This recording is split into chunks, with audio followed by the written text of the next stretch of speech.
I'd like to call this meeting to order. Money, please.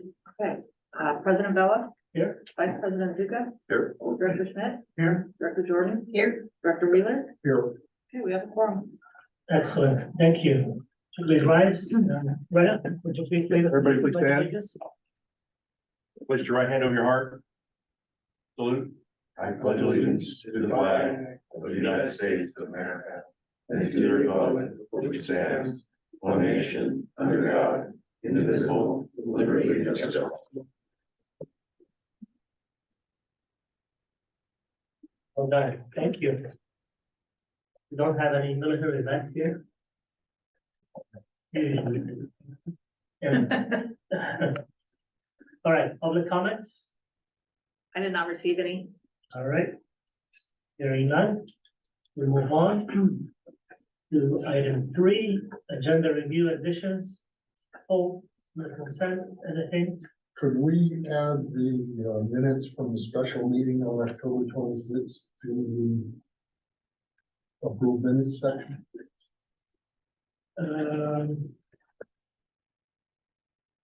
It just says regular board meeting. Correct. They have both meetings the same night. You are right, and it's not listed. Yeah, but we haven't listed it, so we can't do it. We'll do it next time. Yeah. Yeah. It's not part of the agenda, so, but, please. All right, So Monique, if you could please take a note of that. will do. Yeah, excellent. Good suggestion. Okay. We'll move on to item 4, which is the acknowledgement. The presentation is none. Item 5, consent consent agenda. The approval of the minutes of the regular meeting of October 26th. And the approval of the expenditure from October 1st to October 31st. Any questions or any comments on that? Anyone? Hearing none, will hear a motion, please? Move to approve consent agenda. Very good, motion by Director Schmidt, second by Director Wheeler. All those in favor, please say aye. Aye. Opposed? That's good. Number 6, hearing and appeals, none. Item 7, because of Water District fiscal year 2016-2021 capital improvement program and the 2016 COP financing. None. Item 8, regular business agenda. We'll start with the received report from Wolf Hansen on the U.S. Treasury investments today. Give us some good news. Well, let me just start it off here, if you don't, if it's okay, Louis. It's been a year since the board approved the investment of $9 million of the district's reserves into the U.S. Treasuries, and we've been having regular meetings with the Wolf Hansen staff, as we mentioned to the board that we do, just to see if we still wanted to continue to keep the investment process rolling along. Correct. And it's been very successful for us. And so we had a conversation with Wolf Hansen last time we met and said, hey, I think it's time to give the board, some news. And it's been about a year. So that's why Rob is here, Steve's here, and then Bud is on Zoom here to give a report to the board on how well our investments have done, and just an opportunity for the board to ask questions about the U.S. Treasury process. Yeah. So with that, Bud, are you going to take the lead, or is Rob or Steve taking the lead here?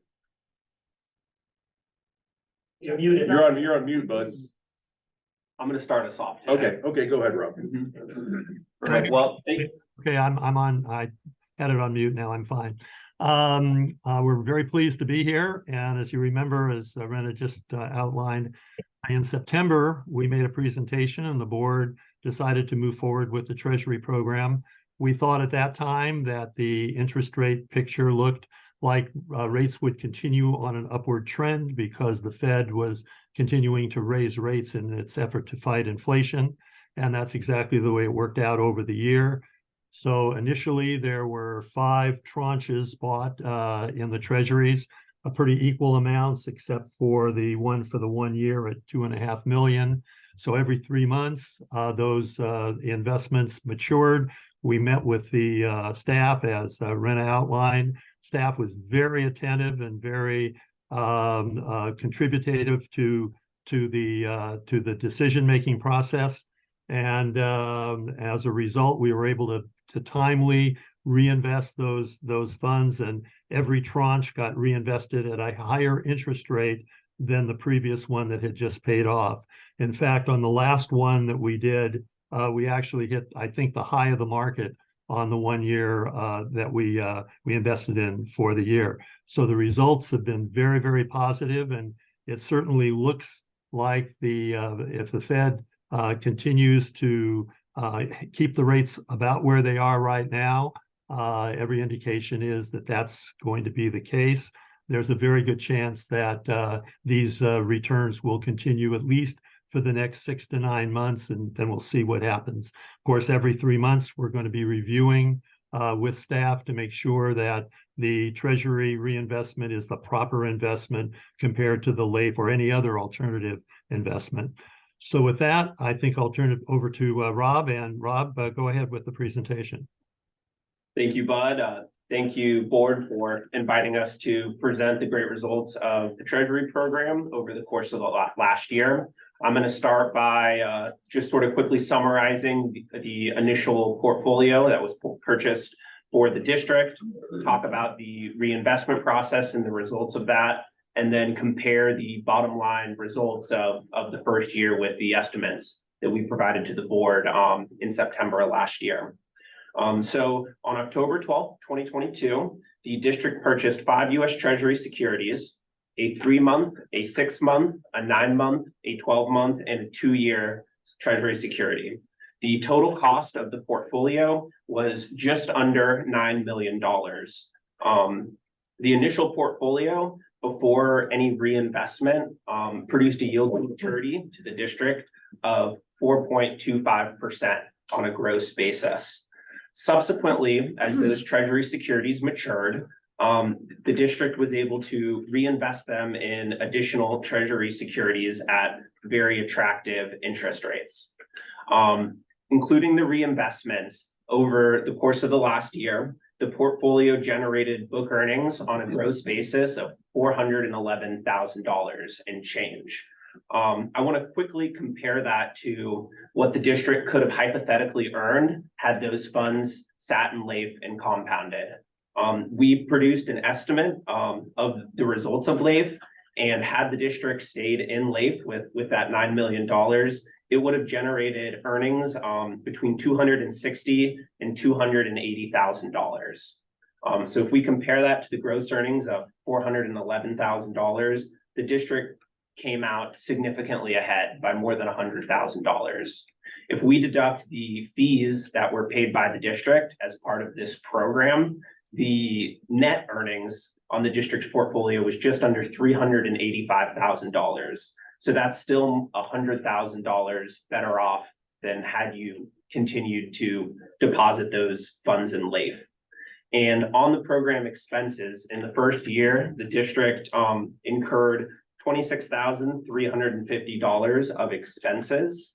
Of those expenses, $10,600 were recurring fees that the district would continue to pay if it continued to participate in the program, and $15,750 of one-time setup fees that you will not have to incur again if you continue to participate in the program. So if the reinvestment process continues over the next year, we would expect similarly strong performance when compared to LAIF, particularly because the burden of fees has been reduced.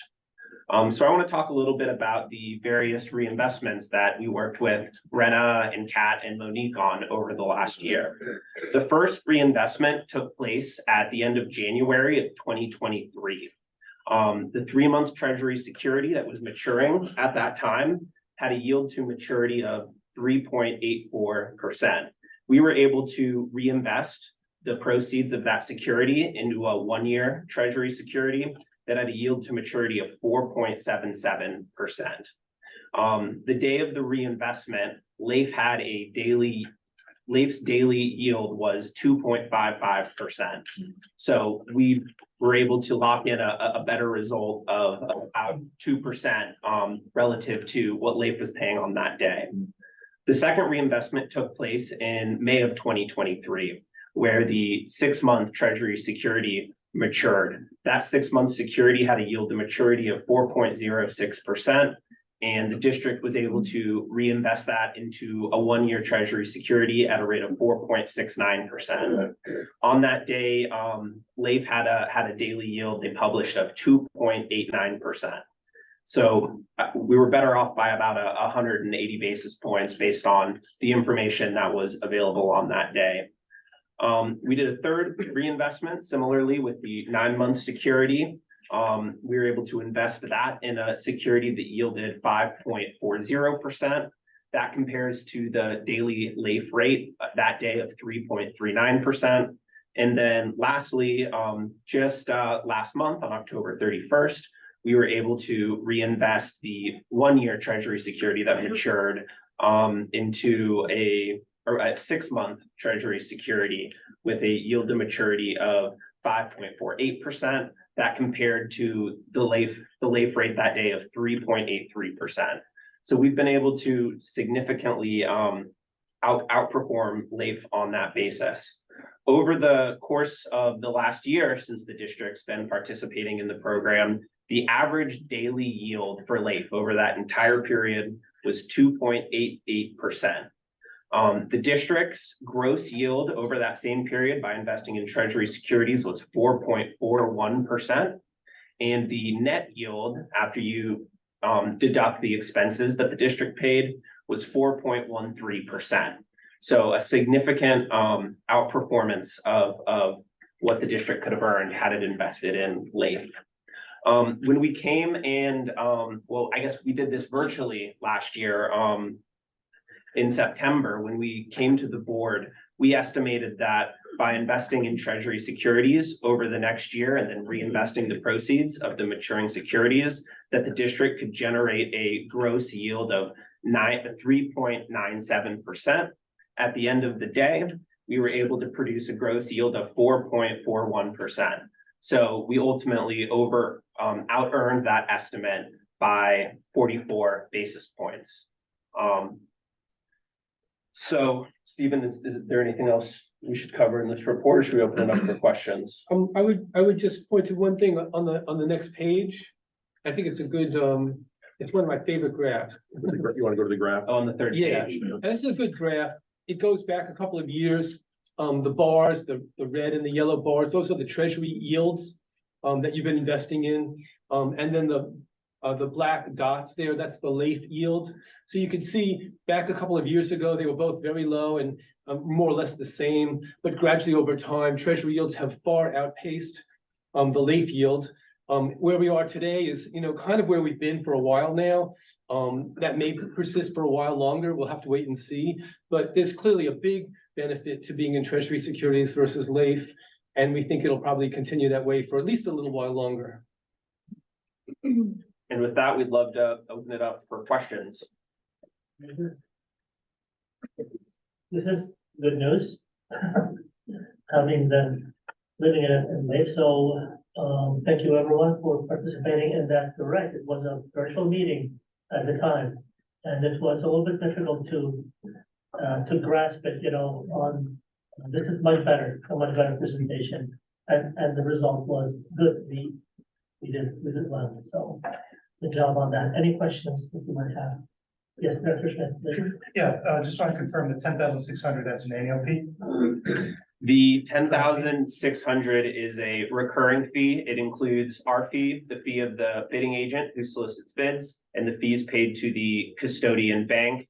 And it's a quarterly fee. That 10,000 was the annual add up of the quarterly fee, and so that would continue on a quarterly basis. Okay. Is that based on the total amount, or is it just a flat rate regardless as to So the dollar amount? So each of the three fees that sort of make up that total fee are different. Our fee per our contract is a flat quarterly fee. The bidding agent fee is based on the size and frequency of reinvestments, but on a quarterly basis can range anywhere from $650 to $950. And the custodian bank fee is based on the amount of funds held at the bank, subject to a minimum of $2,500 a year. And you guys are subject to the minimum. You wouldn't be charged on an asset basis until you have about $20 million in custody with the bank. Please. Yeah, when we set this up, I think we had some discussion about how much money to put in. And I can't remember all the parameters we were going over, but should we put more money in? What do you think? Well, if your funds were to otherwise sit in LAIF and not be needed for near-term operational costs or projects that are now due, we think that the treasury market will continue to outperform LAIF, if that's the alternative you're looking at. And would there be a setup fee to move more money in, or would it just be the annual, the recurring fee? We usually do have a small fee for additional investments. But that's certainly something we could talk about and negotiate if you guys are interested in investing additional funds. If I remember correctly, we had about 12 million in total reserves that we were considering. But the question would be, how much are we going to spend in the next 6 to 9 months? As we've got a couple of big projects that are going to be coming along. I jump in. do recall very vividly that it was painful to arrive at, so, let's not get too overly optimistic now, okay? Right. Because I know it was very painful to go that amount, and I remember the thing was, remember guys, this is not our money, it's people's money, so we have to be extremely careful with that. And I know it was. I think it might have been more painful for those of us, or those not me included, that are more risk averse. Well, That was me. with your money, you can do a lot. Not exactly putting it in the, So, but did you have a comment? Nigerian. I just wanted to point out that in the terms of reinvestment or investing additional funds, every time that's done, we would have an extensive conversation with you as the board and or the staff to determine what your liquidity needs are, and we could tailor the additional funds to meet those. So if you have a project, for example, coming up in 3 months or 6 months, instead of going into a 1 year, we would do the 3 month. And then, of course, you'd have a chance to take a look at it after 3 months to see if you needed the money. And if you did, that's great. If not, then you could go another 3. So you could keep the investments shorter for that purpose if you had any concerns on liquidity needs going forward. If you recall, Lewis and board members, when we were talking about this, we had about $15 million in Lake that we were talking about. And I think at the time, Monique and I were just kind of chit chatting. Staff was recommending 6. That we invest 6, and then the board had a really good discussion, and then like as Lewis said, it's kind of difficult, but you settled in on the 9. Mhm. So, we still have about $6 million sitting in Lake. I think you said 6 or 7, but anyway. 6, 9, and 1.4 in Wells Fargo. Well, 1.4 million in Wells Fargo, that is, our reserves. Okay. So we're more on the treasury than we are on Lake. Currently, yes. So, Bud and Rob and Steve, so last year, when we were having this conversation, we were looking at the feds raising the interest rate, and it was a given that they were raising it, there was a lot of hoopla, but we know that they were gonna come back and raise it again. And we knew that they were gonna come back and raise it again, and that's exactly what happened. So it was almost like, it was like a given as to what's gonna happen. This coming year is gonna be probably a different year altogether. It's an election year. Do you anticipate, the same comfortable feeling that, or whatever feeling we had last year, or is it gonna be a little bit more cautious this year? Yeah, so Go ahead. we're of the opinion that we do not expect the Fed to raise interest rates again in the near future, and Not good for the government to do that. in every right, year. and I believe most analysts share that position. So we expect the short-term rates to remain in a similar place to where they are right now, and then eventually to trend downward. There's no interest rate cuts currently forecasted. But I'm of the opinion that we're more likely to see a cut in the next 12 months than we are to see a raise. But Bud's really our market expert, so I'd love for him to chime in on this. Yeah, I've been doing this a long time. I've seen this scenario 45 years ago when we had interest rates in the 20% range and everybody thought they were going to 30. Instead, they went to 5. So, you know, we've seen this before. Every indication and every indicator that I follow would indicate that the Fed is not going to do anything, of course, to raise, but they're probably going to keep these rates where they are now until inflation gets down to their goal of 2%. They've been very adamant about that. And what we're starting to see for the first time, that the inflation rate is starting to come down. The Fed probably acted too fast to raise without giving those earlier raises a chance to work their way through the economy. So right now you've got food inflation, gas inflation, all of that is much more positive. Retail, the two bugaboos for the Fed have been rents, the housing market, and employment is still not as high as unemployment is still not as high as they would like it to see. So I think they're going to be very adamant about keeping these rates where they are now. And Rob's suggestion that it could start dropping down by middle of the year, I think that's a possibility. I think it's going to be more towards the third quarter next year. I think then you're going to start seeing rates. But I think they'll be very careful how they drop rates. I don't think you're going to see 50 and 75 basis points. You're probably going to see 25 at a time. So these rates are going to stay fairly accommodative for our program, probably for the next year. Now, the interesting thing about this is you've got a bifurcated market. You've got a market of short-term rates that are governed by what the Fed does, but your longer-term rates, your 10-year, 15, 20, and 30 are determined by the market. And the market has already started to worry a little bit about maybe the Fed having gone too far and go into some type of a soft landing or recession. And so the longer rates, we still have the inverted yield curve. The longer rates are still lower than the short-term rates. That opens up an interesting opportunity for the district, because I know you have projects coming up, and if there's ever need to borrow money to go to the bond market again, I think you're going to have a Goldilocks bond market. You're going to have short-term rates that are going to be high for your investment, and they're going to have longer rates that are going to be lower for the borrowing that you may have to face. So and then what happens going on into 25, that's anybody's guess.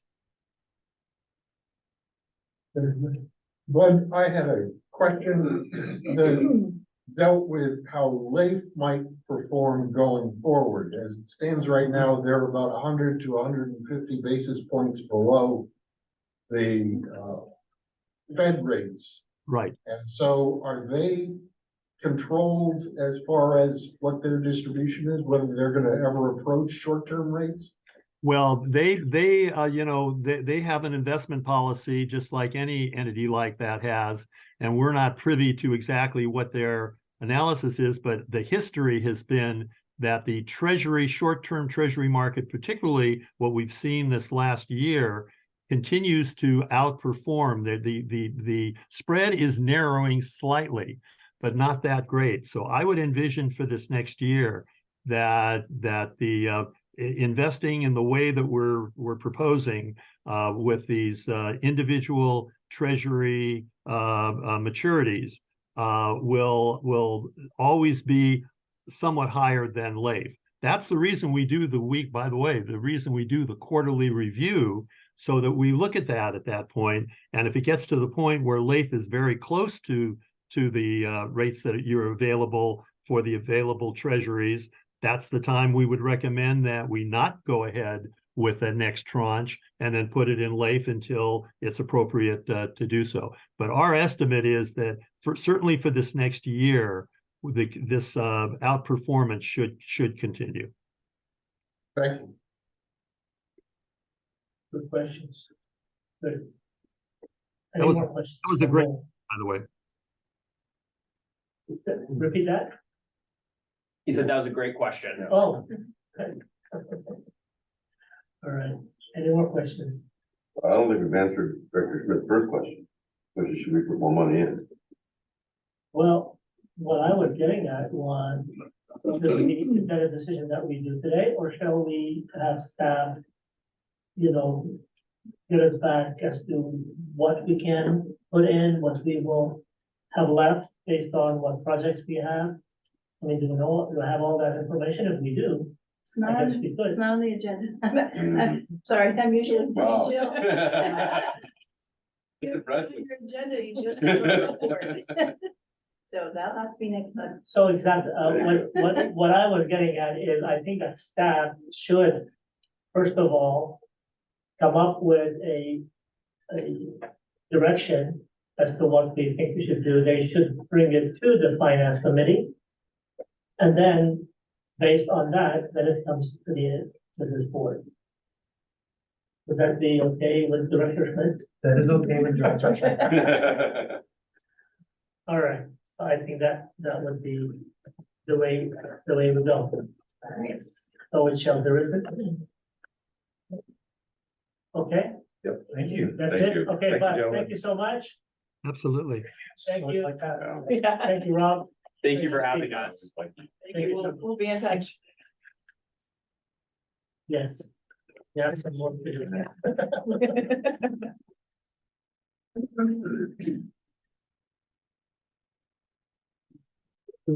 Thank you for the work. I'd say it'd be more Yes. time. Keep you guys out of jail.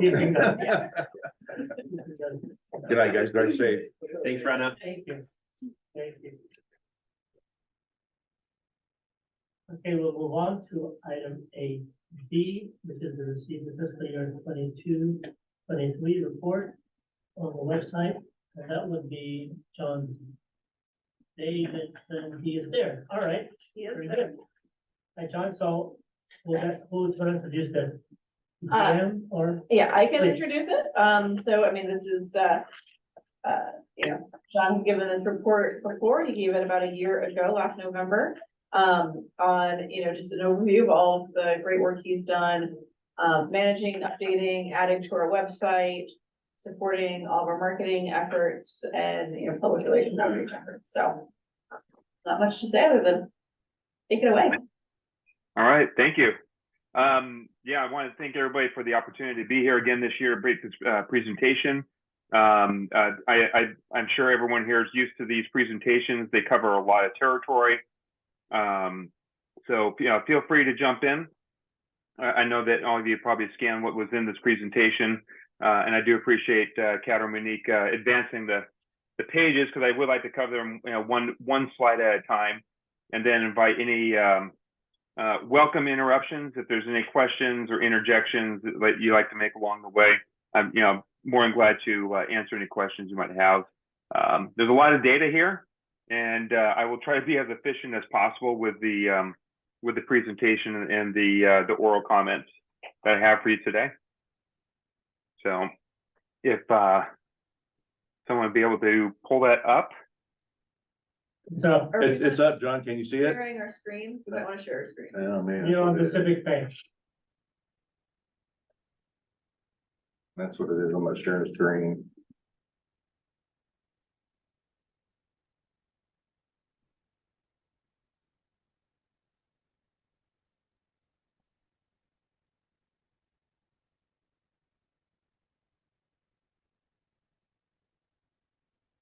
There we go. Can you all hear me okay? Yeah. Yes. Okay, very cool.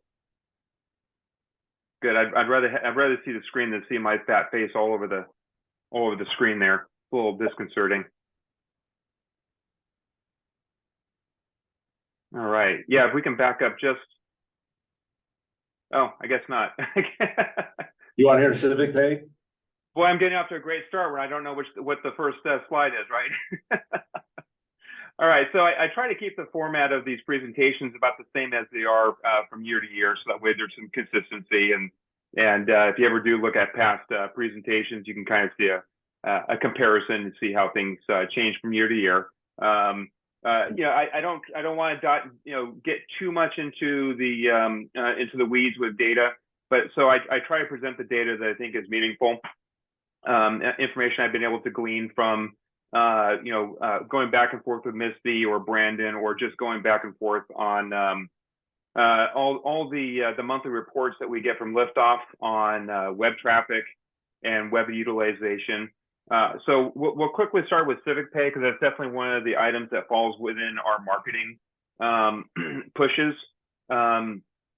This year we didn't have too many vehicles to push civic pay outside of I think we did the back of one promo card, definitely doing bill statements on the web pages, and also the water line. So it's been a slow year for promoting civic pay, primarily because we've had quite a few other marketing priorities to put out in front, but also I don't want to say we've met a saturation point, but in last year's presentation, we showed that a little more than 7 out of every 8 MPWD ratepayers is on civic pay. And since that time, we've added 414 new civic pay accounts, and we've added another 188 on e-bill and another 239 on auto pay. Unfortunately, that's not because we have some ratepayers who leave. These are not net results. These are just brand new ones. So, but we're still at above 7 out of every 8 ratepayers being on civic pay. So the point there being is that we've kind of reached a certain level where we're just going to continue pushing civic pay for the coming year, but it'll be kind of a low yield kind of marketing push. We'll try to put it wherever we can, such as bill statements, the water line, and also maybe pivot toward educating ratepayers on the usage of ACH, because we have seen quite a dip from what Misty informs me, that we've seen a dip when we added the $3 service fee for using credit cards. And we saw a lot of people depart from the auto pay system, and they didn't rejoin because they don't feel comfortable with ACH. So we're going to discuss that. That's new information for me, and I definitely want to discuss that more with Kat once I kind of get a formula put together for maybe how we can approach that in the next collateral push, which will probably be about March or April.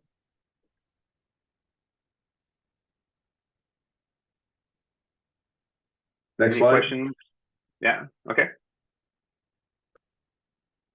All right, and we have the Water Watch, which is one of the set pieces, I guess you can say, for the California Way of Life branding umbrella.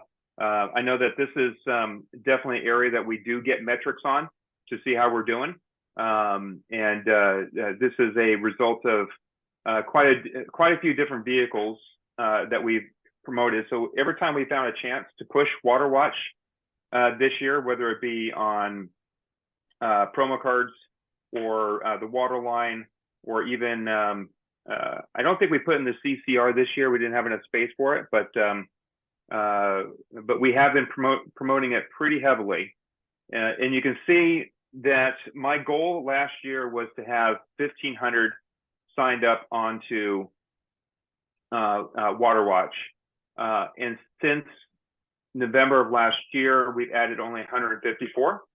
And that was even after we released the water. The water line actually went out late last year, went out, I think, the first part of December. And we did another one of those promo incentive giveaways to entice people to join up with Water Watch. So, and so the numbers I'm showing are a little bit different than we've done last year. I'm showing what my target was, what the actual yield was for new signups for last year. We're at 1,209 ratepayer signups as of November 1st. So that's, you know, a little bit out of, close to about 1 out of every 8 ratepayers is on WaterWatch. You can see the previous years, we've had 300 and 255 additions per year. So I'm not sure what these numbers say, even after continuing the same kind of marketing pushes, but I have several guesses, and I think we kind of broached the subject a few weeks ago in a conversation I had with Brandon, Kat, and Monique over the phone to discuss WaterWatch. So a few questions there. I think we need to take another approach looking at it, and I think one of the things I'd like to look at is assessing the user friendliness of the platform. Whether it's a platform that users are actually are we actually providing obstacles for adoption of the program because of the platform? If I understand the platform's kind of wonky, it's a little bit outdated, and there's also there's actually a little bit of question about whether the benefits that we're putting out there is actually matching what the capabilities are. So that makes me a little bit uneasy until I can get maybe a better idea of whether all the things that we're promoting it as actually is, such as being able to monitor in real time versus are we showing 1-day delay? Can we see it by hour? How does leak notifications work? Is it actually effective? And I know that there are other platforms out there like Badger that have really good user interfaces and are adding a lot of functionalities I think would even might actually, if we adopted a similar program, would take over for Newsflash and give us better notifications for things like water main leaks and such.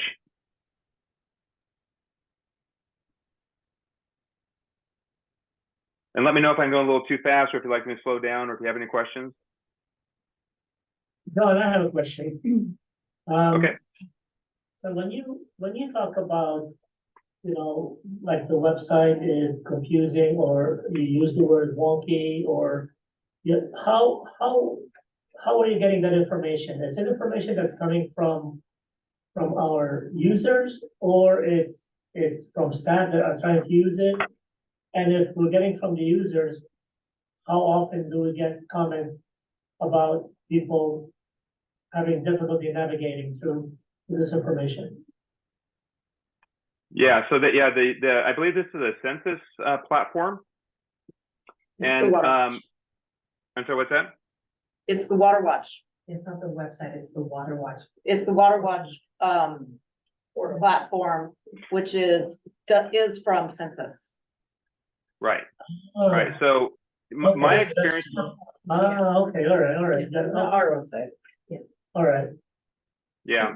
So the only exposure I have to that platform was about 1.5 years ago when I actually got in to one of our test accounts to kind of see how it works. I also had some exposure to it when we launched the program about 3 years ago, I believe. And I actually had to create a tutorial, a step-by-step tutorial on our landing page for WaterWatch to sign, you don't sign up from our website, but you go to their portal to sign up or to log in. And on that landing page, I had to create a step-by-step how to log in or how to create a new account, because it was actually a little bit cumbersome. And there was a lot of questions that were coming into Ron. He was, telling me that had a lot of customers complaining about how do you, what am I doing wrong? How am I not able to sign up for an account? So that's why we have that. So the problem is we don't have enough real good data to suggest or to tell us explicitly what's happening. Are people seeing the message, going to the website, and not adopting because they can't get through the sign up process, or they do log in, they see that's fine, okay, I can do this and that, and then they leave and they never come back again because they, I don't see a lot of people coming to the WaterWatch every single day to see how the water thing is working out, right? I think mostly the big draw is to detect leaks and get notifications if there's anything that's out of their boundaries. All right. But I think that if we do a ratepayer survey, which we've talked about for a number of years, we should definitely put that in there. But yeah, it's something to look at. But you can see, like on this next slide right here, that we do get quite a few people going to Water Watch. So we do have consistent traffic coming across that page. So we're drawing people there. The question is the adoption rate high? And my sense is, without any firm data, is it's not very high.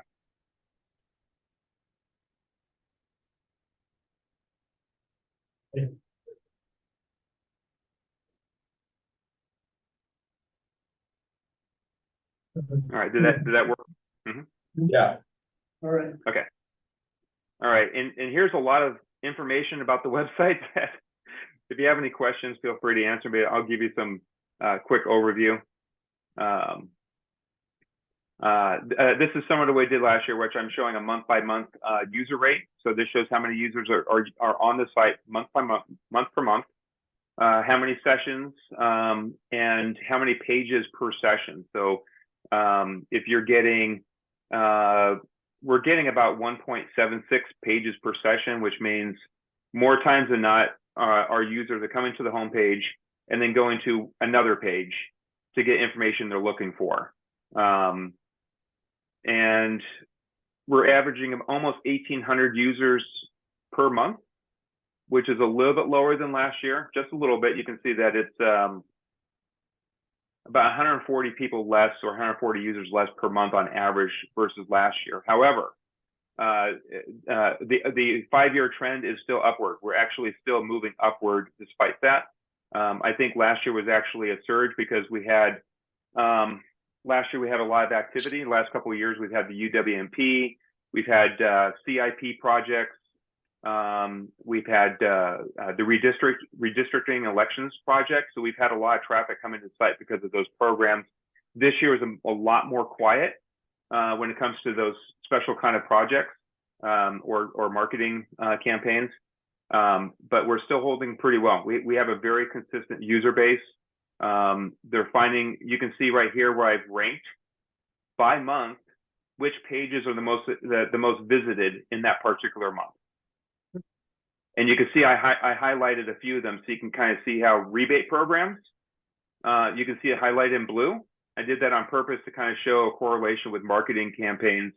And you'll see that rebate programs are always ranked in the top 5 or 6 per month, which is really good and healthy. And that whenever we have a marketing campaign like we did in spring, pushing the rebate programs and the CCR, you'll see that the rebate programs jumped to the top 3, 1 or 2 or 3, between April and July, actually into August. So I think that says something because that does correlate with our marketing pushes during that time for the rebate programs. And you can see other things too, like employment opportunities are highlighted there.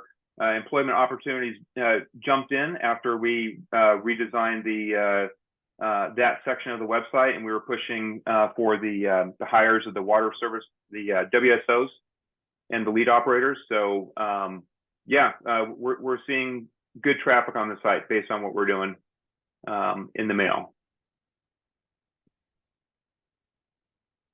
And the next one is, I'm sorry, go ahead.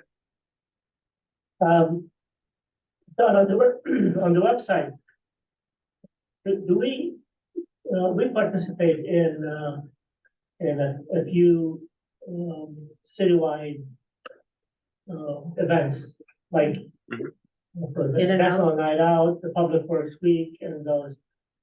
Do we see like a more traffic during those because we're more in the public eye? Is there a way how we know how we're doing when we participate in these citywide events? Yeah, so like Earth Day, National Night Out, the Public Water, Public Works Week. Right. It's in August. Yeah. So if you look at traffic in August. Yeah, that's more granular data, but I can actually go through the monthly reports and look at the week by week for each one of those months that we had those events and see if there was any particular surge, and hopefully a surge that's that masked by something else we might have done at that time. I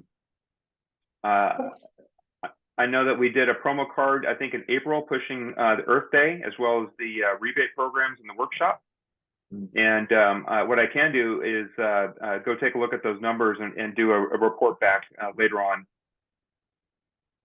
I was just kind of curious because we spend a lot of time there and we're visible, and I was wondering if that reminds people to actually go to our website, you know. Yeah, it's one of those things where we probably can get some more precise data, and I'm sure I can get something for you soon on that particular point. You know, those community events definitely fall into our regular cycle of marketing and getting a word out. It's you know, it's kind of like an intangible thing that for the most part, you know, occur in good favor in the community, showing your commitment to the ratepayers and to the neighborhoods that we serve. And so, you know, we look at our regular traffic on the website, which comes from a lot of different sources, and that could be one of them. You know, just a consistent usage of our website, because we keep that exposure up, not just in the mail, but out in the community. For those particular events, it seems like the biggest thing is the handing out of goodies. So I think we draw a lot of traffic for a lot of the goodies we have there, and it's going to be pretty popular all the time. We don't have a lot of, and this kind of goes to one of my goals for 2024. We don't have a lot of marketing presence. We designed a new retractable banner for the booth, which I think was deployed at Earth Day, which does have our website on there and all the different things with the California way of life. But outside of that, if we don't have our website address on the goodies that are going out to everybody, we don't have a big presence there as far as marketing goes. So we can look at that. And that is something we've been working on, is making sure we have cut sheets on our rebate programs to actually hand those out, not just talk to people about it, but to hand them out as well. Since you're gonna be handing them out, you might as well have that. Yeah, having a sheet on how you sign up for water wash, instead of just telling people to do it, like, here's how you do it, and they can walk away with it, so. But is it possible to have like a QR code if someone doesn't want to take a piece of paper and they can just scan it and then it pops up on their phone? Yeah, we can, we haven't done that, but that's a great easy way to do. Because I feel like I mean, and maybe it's just me, but you know, you go and you collect pieces of paper, then they just kind of go away. But if you can get on your QR code on your phone, then you kind of have that website already there for you to. This place there, Yeah. How many tabs do you have open? Bro?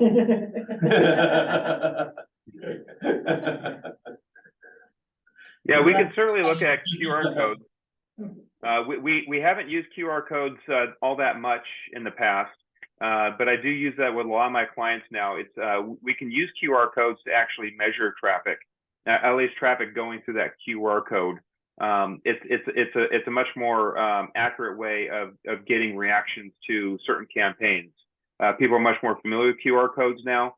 And we can employ that. If like at the next Earth Day, we can put a QR code up there that leads people to the rebate programs page, for example, and we can measure that traffic pretty accurately from that campaign and say, this is how many people came to specifically from that one event, rather than what we're doing here, which is, you know, you might get a lot of masking on performance. You don't know whether someone's coming to the rebate programs because of something going on at Bosca, or if they saw it from an Earth Day thing, or, you know, some other thing that, you know, they might have found a promo card from a couple of months ago in the mail. Who knows?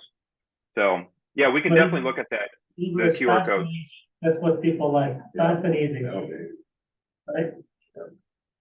All right. I'm sorry, what's that? I said people like whatever is fast and whatever is easy. Right. All right. And sometimes free. All right, so the SEO, it kind of goes with, I kind of brought this up this year because I just got done doing a full revamp of our Google business profile and looking at the Google search results to see what's coming up when we look at, you know, when we do Mid-Peninsula, when someone does a search for our organization, you know, our monthly reports, which Kat has inherited a bunch of. I gave her last 12 months worth of reports. Shows a lot of, it actually shows you what keywords are people using to get to the website when they use Google. And I had to update our business profile, not only because we moved, but because a lot of the information was outdated. And now notifications are going directly to customer service whenever someone leaves feedback or has a question through the Google business profile online. So that's now up to date.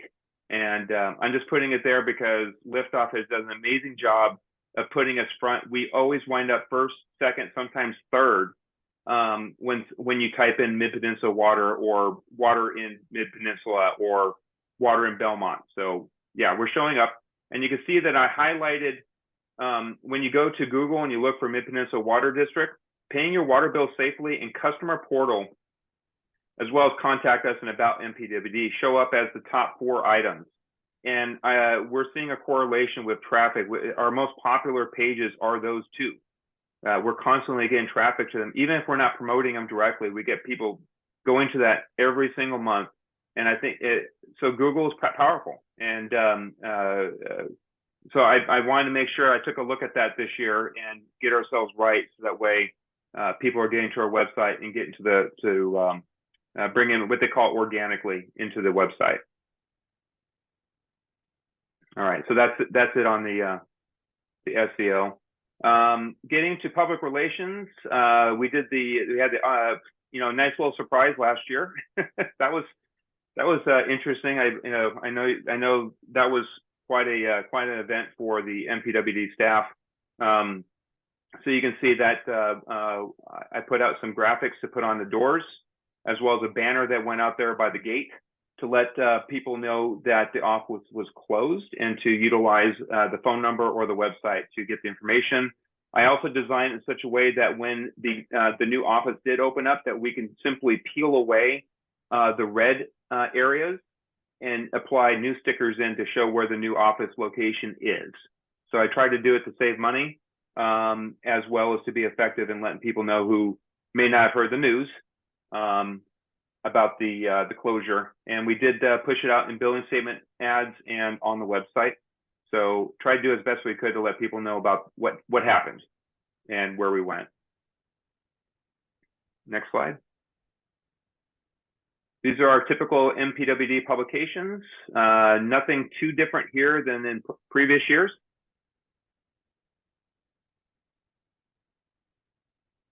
The only thing we did different this year is we did the CCR in Spanish, which was available online, and we had a special link to that page for our Spanish speakers within the ratepayer within the service district.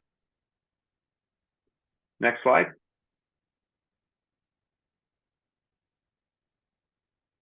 Customer Connect. Customer Connect is kind of the umbrella brand for reaching out to ratepayers and the community. Much in the same way the California Way of Life is the umbrella brand for water conservation. Customer Connect is all the things we use to reach out, and I want to exploit that platform a little bit more in 2024. So you can see all the different kinds of outreach that we've done, whether it be through the pass-through rate increases or Earth Day or for the workshops. You can see we had a brand new retractable banner that was being shown, being displayed at the booths. All our different community outreach programs. And for 2024, we are going to upgrade MPWD's Easy Up tent and table drape, since they got destroyed in the flood. So.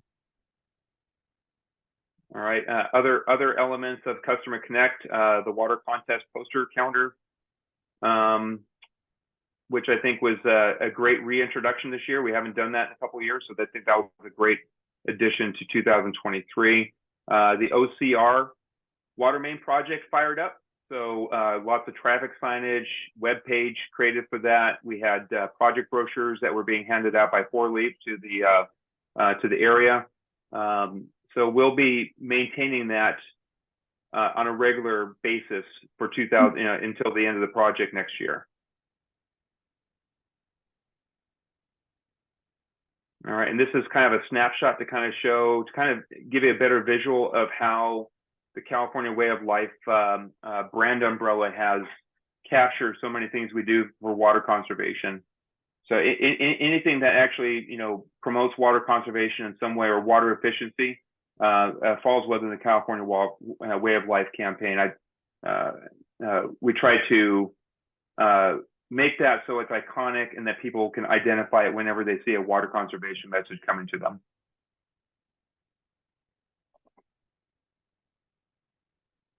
All right, and you can see that extended to our the water efficiency tracker, which is on the homepage of the website, which gives everybody a snapshot of how well water efficiency is going within the district.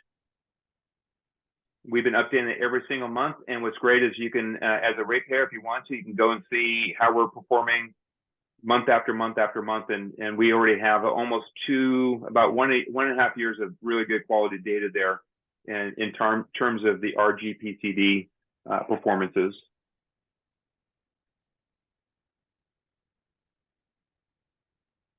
We've also had a really strong push for human resources this year, especially with recruiting.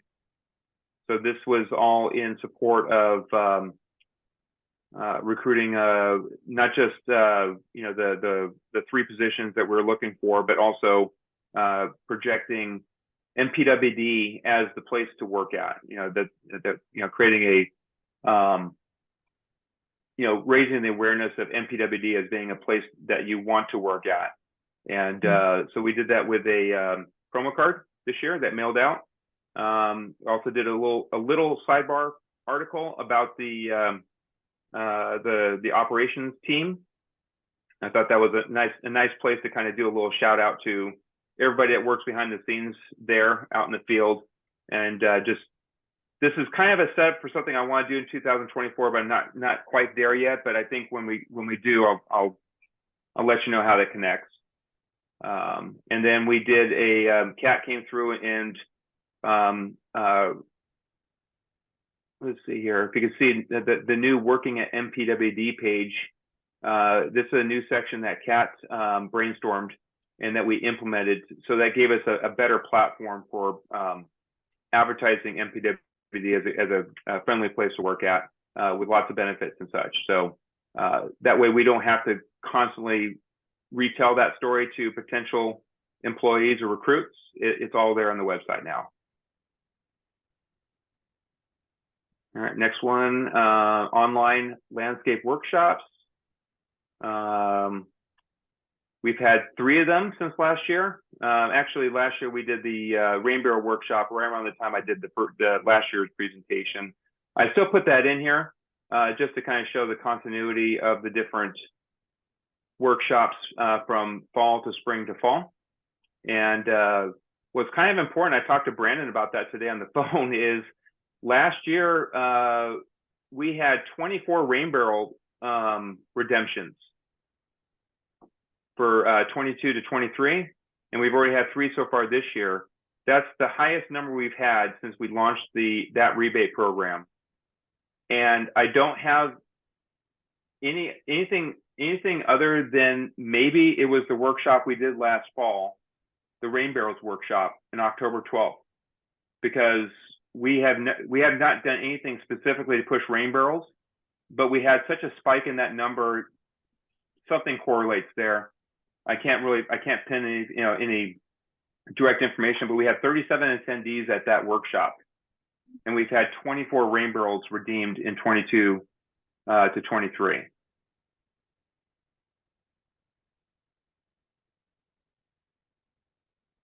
The transparency certificate of excellence, we didn't want to sweep that under the rug because a lot of work went into that before Tammy retired, and this certificate was received by MPWD after she retired, and we couldn't find a good spot to put this out there, but we did put that in the waterline, and we did create a news article with a slider banner on the homepage. That should last us for about another 3 or 4 years. Okay, and then this is something a little bit new this year. I wanted to kind of show a little snapshot, especially since we've had new members come onto the MPWD staff in the last year. I wanted to kind of show the different the ways that that I interact with MPWD across different channels. So this was almost more of a mental exercise for myself, so I can kind of get a feel for kind of herd the cats a little bit. But I thought this was also valuable for everyone else to see how often I interact, or the different staff members I interact with on a regular basis, and for what kind of projects or what type of purposes that would be for.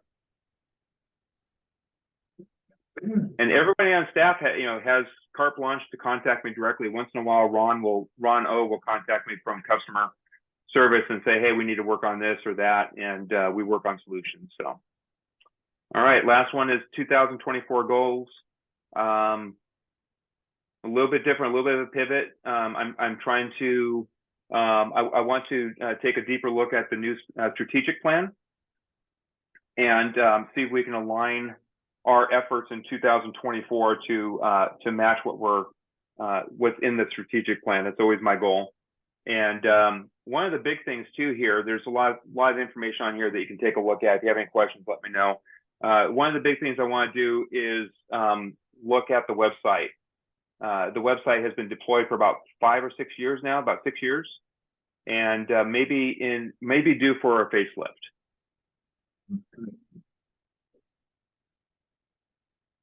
And that is it. I hope I went quick enough. There's a lot of material here to cover. Definitely a lot. So is our website due for a little facelift? A little redo? Maybe a little Botox. If you want my unvarnished opinion, I think we need a serious facelift. And I think the MPWD, every organization evolves over time, and the website still gets good traffic and such, but there are a lot of new things coming out with website platforms, interactivity that we should look at, so that way we don't look dated, that we keep a fresh look, but we can also, especially with the transition leadership and new staff members, maybe this is the opportunity to, reflect MPWD's outlook and focus in the next few years. Yes. Yeah. I like the idea of disaster preparedness being added. That's great.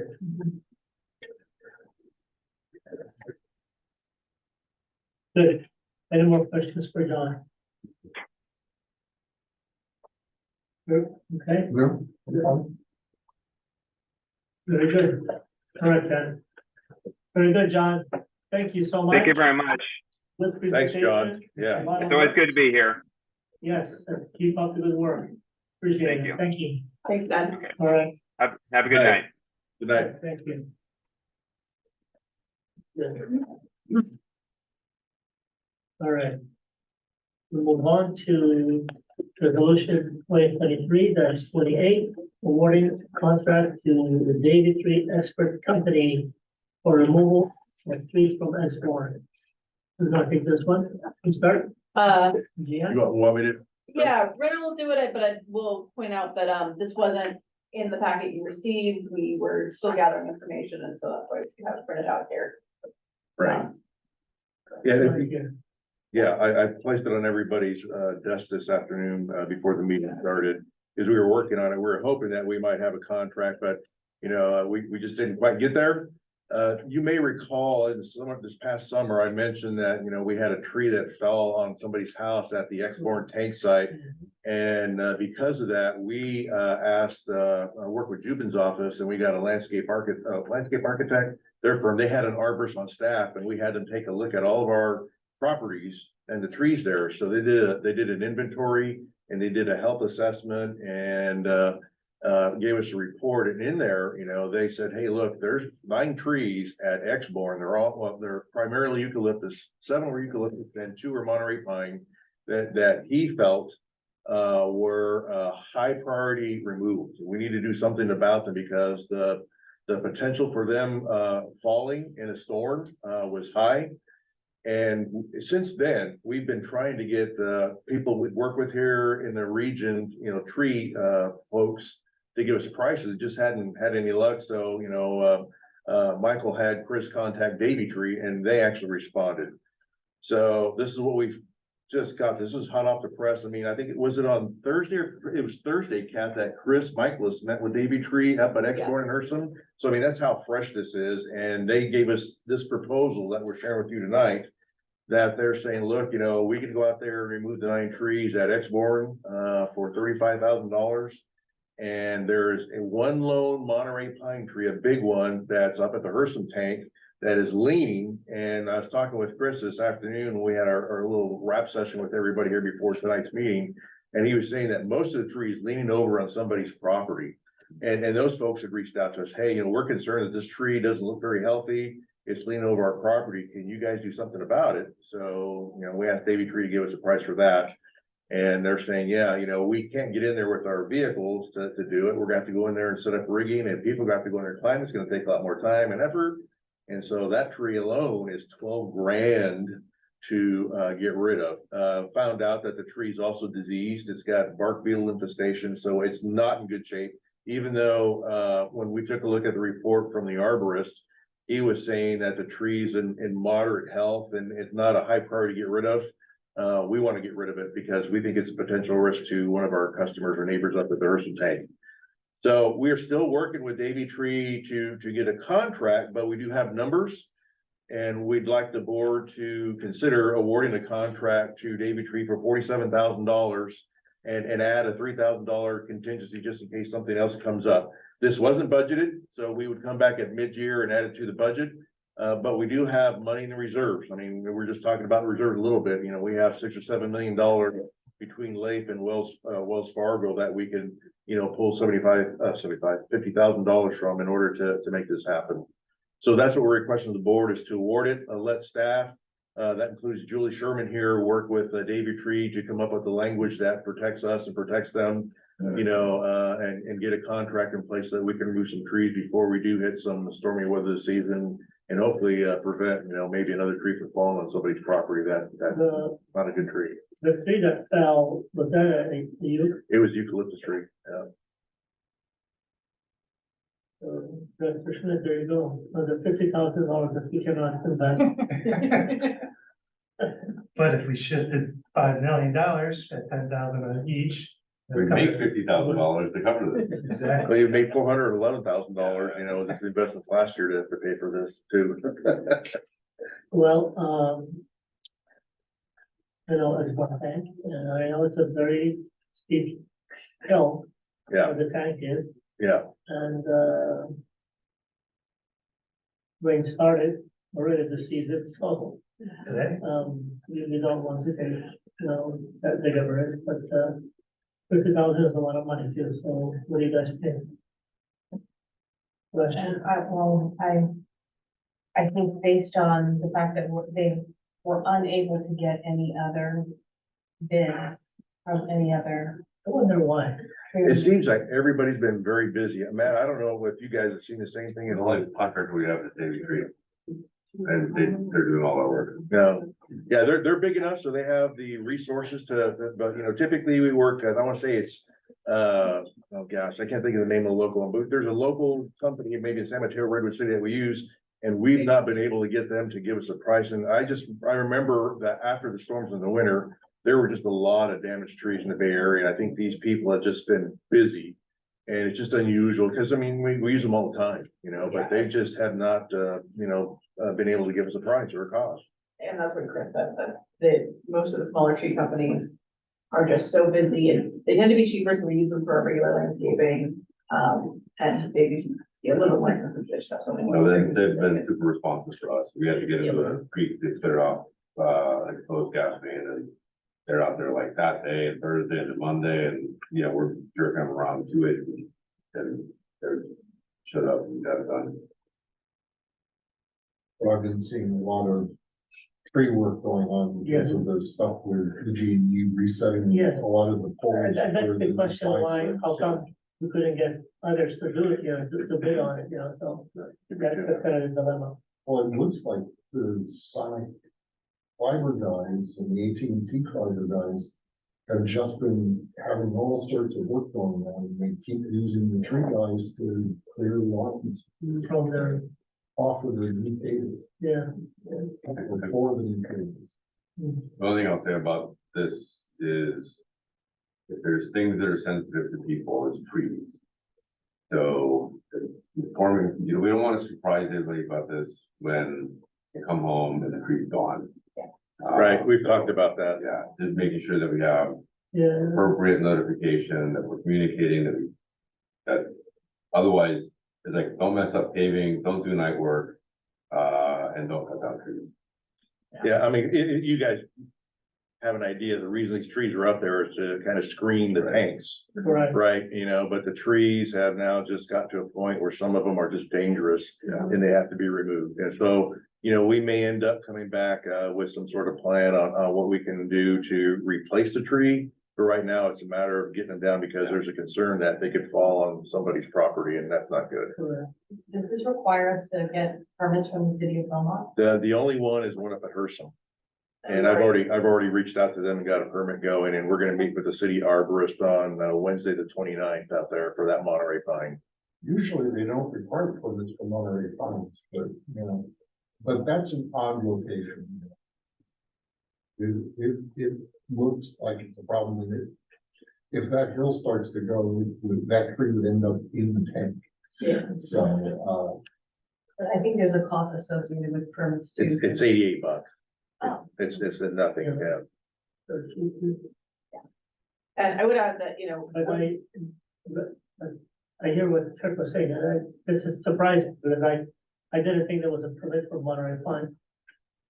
So, Well, when I let them know what the type of tree it was, and they said, hey, you need to get a permit, so they know what it is. different between Belmont and St. Carlos too. Yeah. So. it may be that they still require a permit, but they don't require a mitigation for the walk of the tree.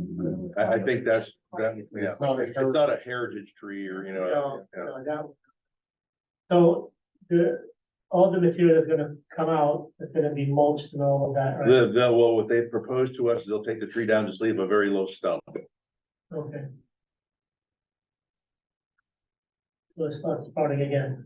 Well, we'll have to manage that. I mean, so the other thing too, and we've talked about this, is we need to come back to you folks with a plan on how we need to maintain these trees, because that's one thing that the arborist pointed out, is there's some maintenance on those trees that we've just not been diligent, about. And so we need to put together a plan and come back to you folks, say, hey, here's a plan, this is what it's gonna cost, and put it in a budget and work out so that we can maintain those trees, so they stay hopefully in good health. Or maybe they need to get replaced, and again, maybe it's the conversation we have with some of our customers who are expecting those trees to be up there because of screening the tank, which they may, they would like to, keep there. And it's not that we haven't been doing maintenance on them. No. We have, landscape people go out there pretty much every month maintaining, they keep them trimmed, they keep, fire, risk down and all of that. But what we haven't had is like an actual certified arborist assess the health and tell us, what to do for each tree. And that's what we have now, is we have a report, that identifies and when tags literally every tree on our property. And so, as I wanted to add is, they identified other trees as quite a few other trees as moderate and low priority. Some, that will need trimming, some that, eventually will need removal. So we need more time just to go through the full kind of program. I'll come back to you with the tree program. There are 3 or 4 big eucalyptus on the Hersham site that are sort of just up the hill from a couple of houses. But they look okay, but sooner or later they're going to get out of hand. Have hundreds of trees. Yeah. I'm glad there's only 9 that were super hyper. Right. Well, anybody in Burlingame will tell you that people can get attached to their eucalyptus trees. So, That's true. where do you hang the yellow ribbon? Yeah. All right, folks, so what do we do? Shall we? Go for it? Yeah, I'll make a motion to approve the resolution. Very good. Do I have a second? A second. Very good. We have a motion by Vice President Zupan. Second. Gordon. So. It is a. President, so, please. Vice President Azuka? Yes. Director Jordan? Yes. Director Smith? Yes. Director Wheeler? Yes. President Bella? Yes. All right. You'll cut some pace. All right, next. Another resolution. Proposing initiative, 21-004-281, the ability of voters and state and local government to raise revenues for government services. No. Yeah, Yes. Okay, so this is in reference to a ballot initiative that is slated to be on the statewide ballot next November. And, so what it is, its goal is to make it more difficult for both state and local governments, including us, to increase rates, our rates included, fees, anything, kind of tax related. And including, actually modifying Prop 218, in the Constitution, this California Constitution. And, it's widely opposed by all of our, kind of group lobbying, groups like Cal Cities and, CSDA. And so I have the kind of fact sheet from CSDA in here, and they've been, really asking members to pass a resolution like the one you have in here, which basically, it just says, we oppose this ballot initiative. It is, on the ballot, it's been approved to be on the ballot, so what these entities are doing is they are, lobbying to, or trying to convince the proponents of this ballot initiative to make changes to it, or even to pull it, and, as I understand it, if they get, the goal is like, if they get enough support, and it seems like it'll be too hard and too expensive for the proponent to fight it, right? They could pull it from the ballot. So that's what, is going on here. And, something that's, rather surprising to me, is if this passes, not only would it be new fees going forward, it would actually be retroactive to anything passed after January 2022. So if you raise the rates next year and someone wants to challenge them on the basis of these new changes, they could do it. I'm sure Julie can add a lot more background and detail. Yeah, answer questions if you have any. I think that the fact sheet from the CSDA does a really good job of explaining it. And for the purposes of this agency, it's the section on fees. It really shows you like, especially like, actual cost is defined as the minimum amount necessary, which is like, what does that mean? That's different to every single person. So that's gonna be like a lot of litigation. And then the burden of proving that the fee doesn't exceed the actual cost goes from a preponderance of evidence, which it is now, to clear and convincing, which again, is ripe for litigation. Well, interesting to see the insurance take a stand on the court. And they go like, seriously? So the insurance is okay for them to raise the rate by 500%, right? Just, and then it's like all about me, but you cannot do it. You cannot do it. Anyways, okay, anything else on this one? I just have the one comment that, and I shared it with the general manager earlier, is that we need to amend the resolution that was passed on 15th day of November. Okay. First. Thank you, good work. I don't know if you can look at it. Well, with that amendment, We go ahead. Very good. Do I have a motion? I'll move to approve resolution 2023 as a move. Very good. Have a motion to approve resolution 2023. 39, as amended. Do I have a second? Second. Very good. So we have a motion by Director Jordan, and a second by Director Smith. Monique? Director Jordan, Yes. Director Smith, Yes. Director Wheeler, Yes. Vice President Zuka. Yes. And President Bella. Yes. Motion passed. Thank you. All right, move on to 8E, consider confirmed Minnesota District 2024 regular board meeting schedule. This is me.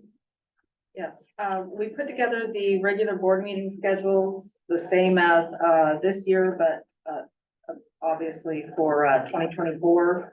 You can see the dates, for November and December, has the notes for the third Wednesday and the second Thursday, same as this year. So, August is also dark. Mhm. And so we were just asking the board to approve it so we can start. I have no issue with this. Anybody else? Okay with it? Okay, The first one though was January 25th, not 22nd, right? I thought I looked at the calendar. which calendar? The- For the fifth. Okay. Very good. That's 2-0 for you. I- Careful review of the board packet. That's helpful. Yeah, thank you. Very good. Any other days? You sure now? All right. Very good. Let's see. Confirmed. All those in favor, please say aye. Aye. Opposed? Okay, good. 8F, consider scheduling special board meeting in January 2024. For the Swedish Plan Review. We do this every year in January. The beginning of January, usually prior to the first regular meeting, so that we can kind of plan the year ahead for the board. So with that, calendar, please. And So, I wasn't able to get dates from Julie by the time the packet went out. But I do have her availability, sorry, Julie Brown. And so she's actually not available the week, before the board meeting, but she's available on January 11th, Thursday, January 11th.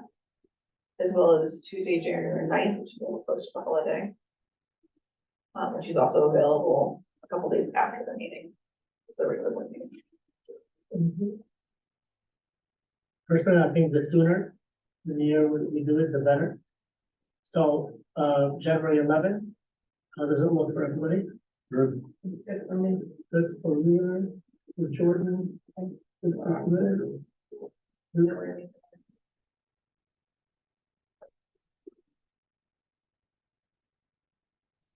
Okay, for me on my work calendar.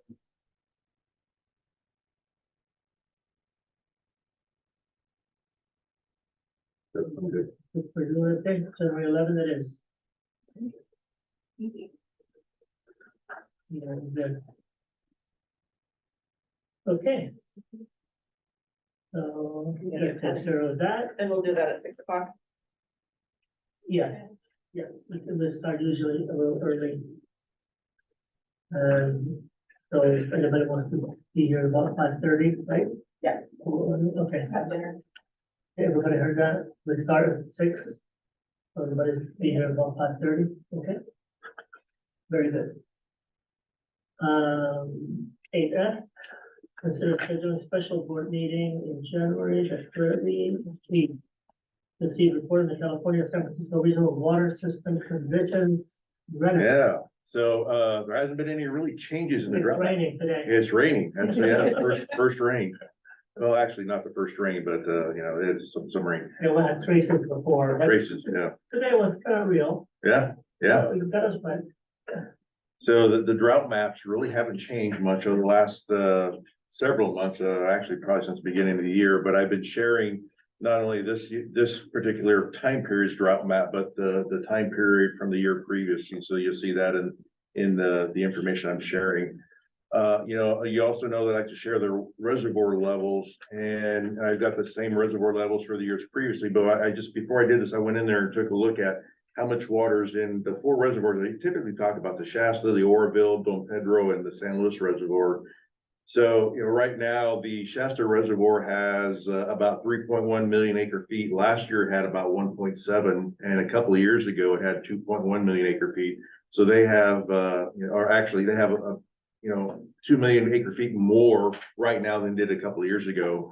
The Oroville currently has about 2.4 million acre feet, which is about 1.4 million acre feet more than a couple of years ago. It shows how much water has been stored because of the rain events this past winter. And the same thing with the Don Pedro. The Don Pedro didn't change much in terms of the water stored behind it during the last couple of years. Right now has about 1.6 million acre feet. And the last couple of years has had about 1 million acre feet in it. And I think part of it is because, again, the regional water system banks water there. So I think that kind of helps keep it a little bit fuller compared to some of these other ones that are being used for, domestic and for irrigation use. The San Luis Reservoir, the last one I'll just kind of point on this map here is, it has 1.33 million acre feet, and a couple of years ago, it had about 330,000 acre feet. So it's got 1 million acre feet more right now than it did a couple of years ago. That's just how much water we got with the storms this past winter, and how much of a difference it's made over the past couple of years. I can remember driving by again at San Luis Reservoir. I mean, it was just low. I don't recall ever seeing it that low, and I've driven by it a number of times over my lifetime. The next one I want to point out is just this rain chart.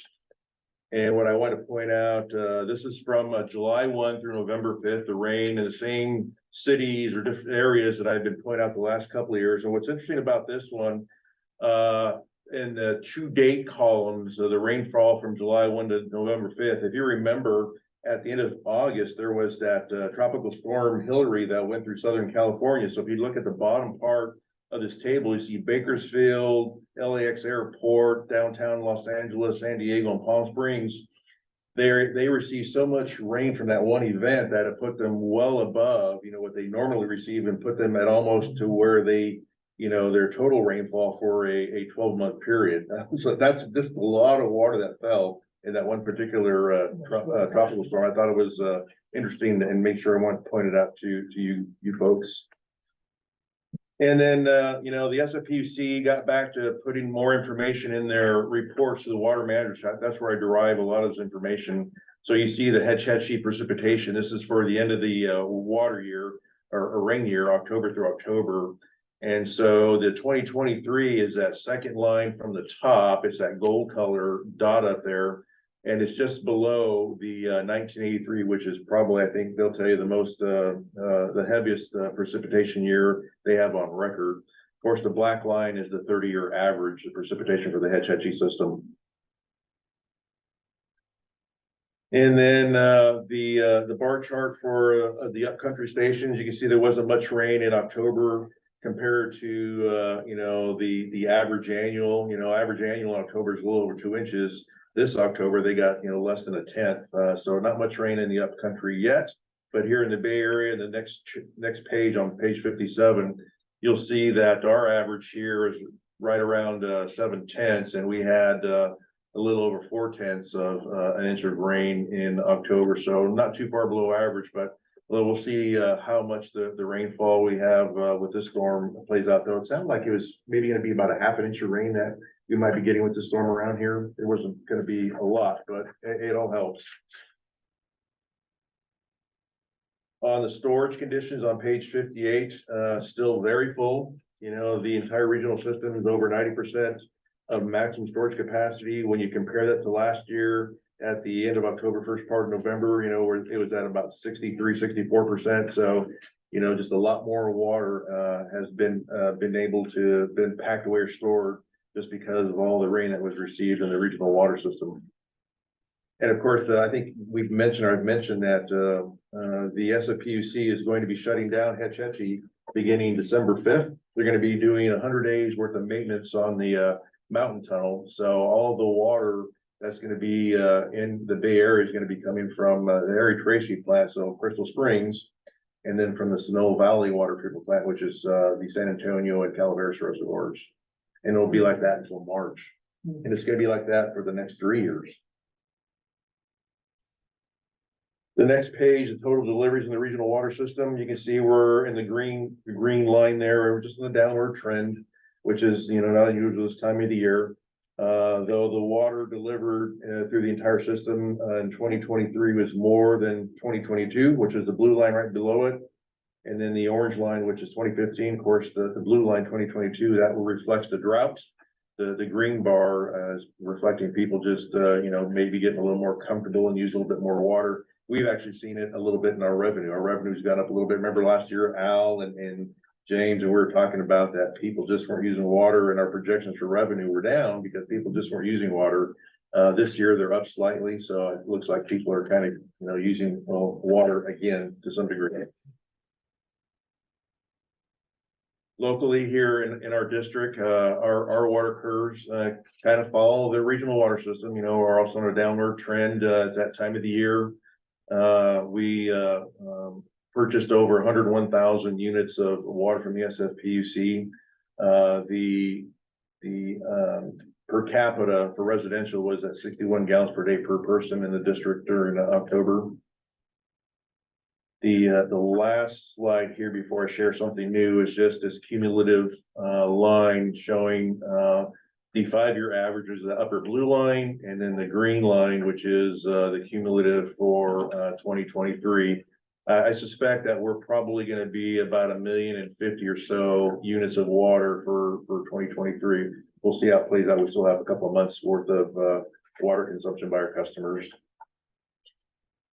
And then I wanted to share this. Brian sent an email to Kat and myself last week, and it was from a Washington Post story. And the Scripps Institute for Oceanography at the University of San Diego, they collect data about the rainfall in California, and they refer to, again, we always heard the atmospheric rivers. And so I followed the link from the story and found this presentation. I thought it was just really interesting to share with you, and just graphically showing all the different atmospheric rivers that came into California in 2023.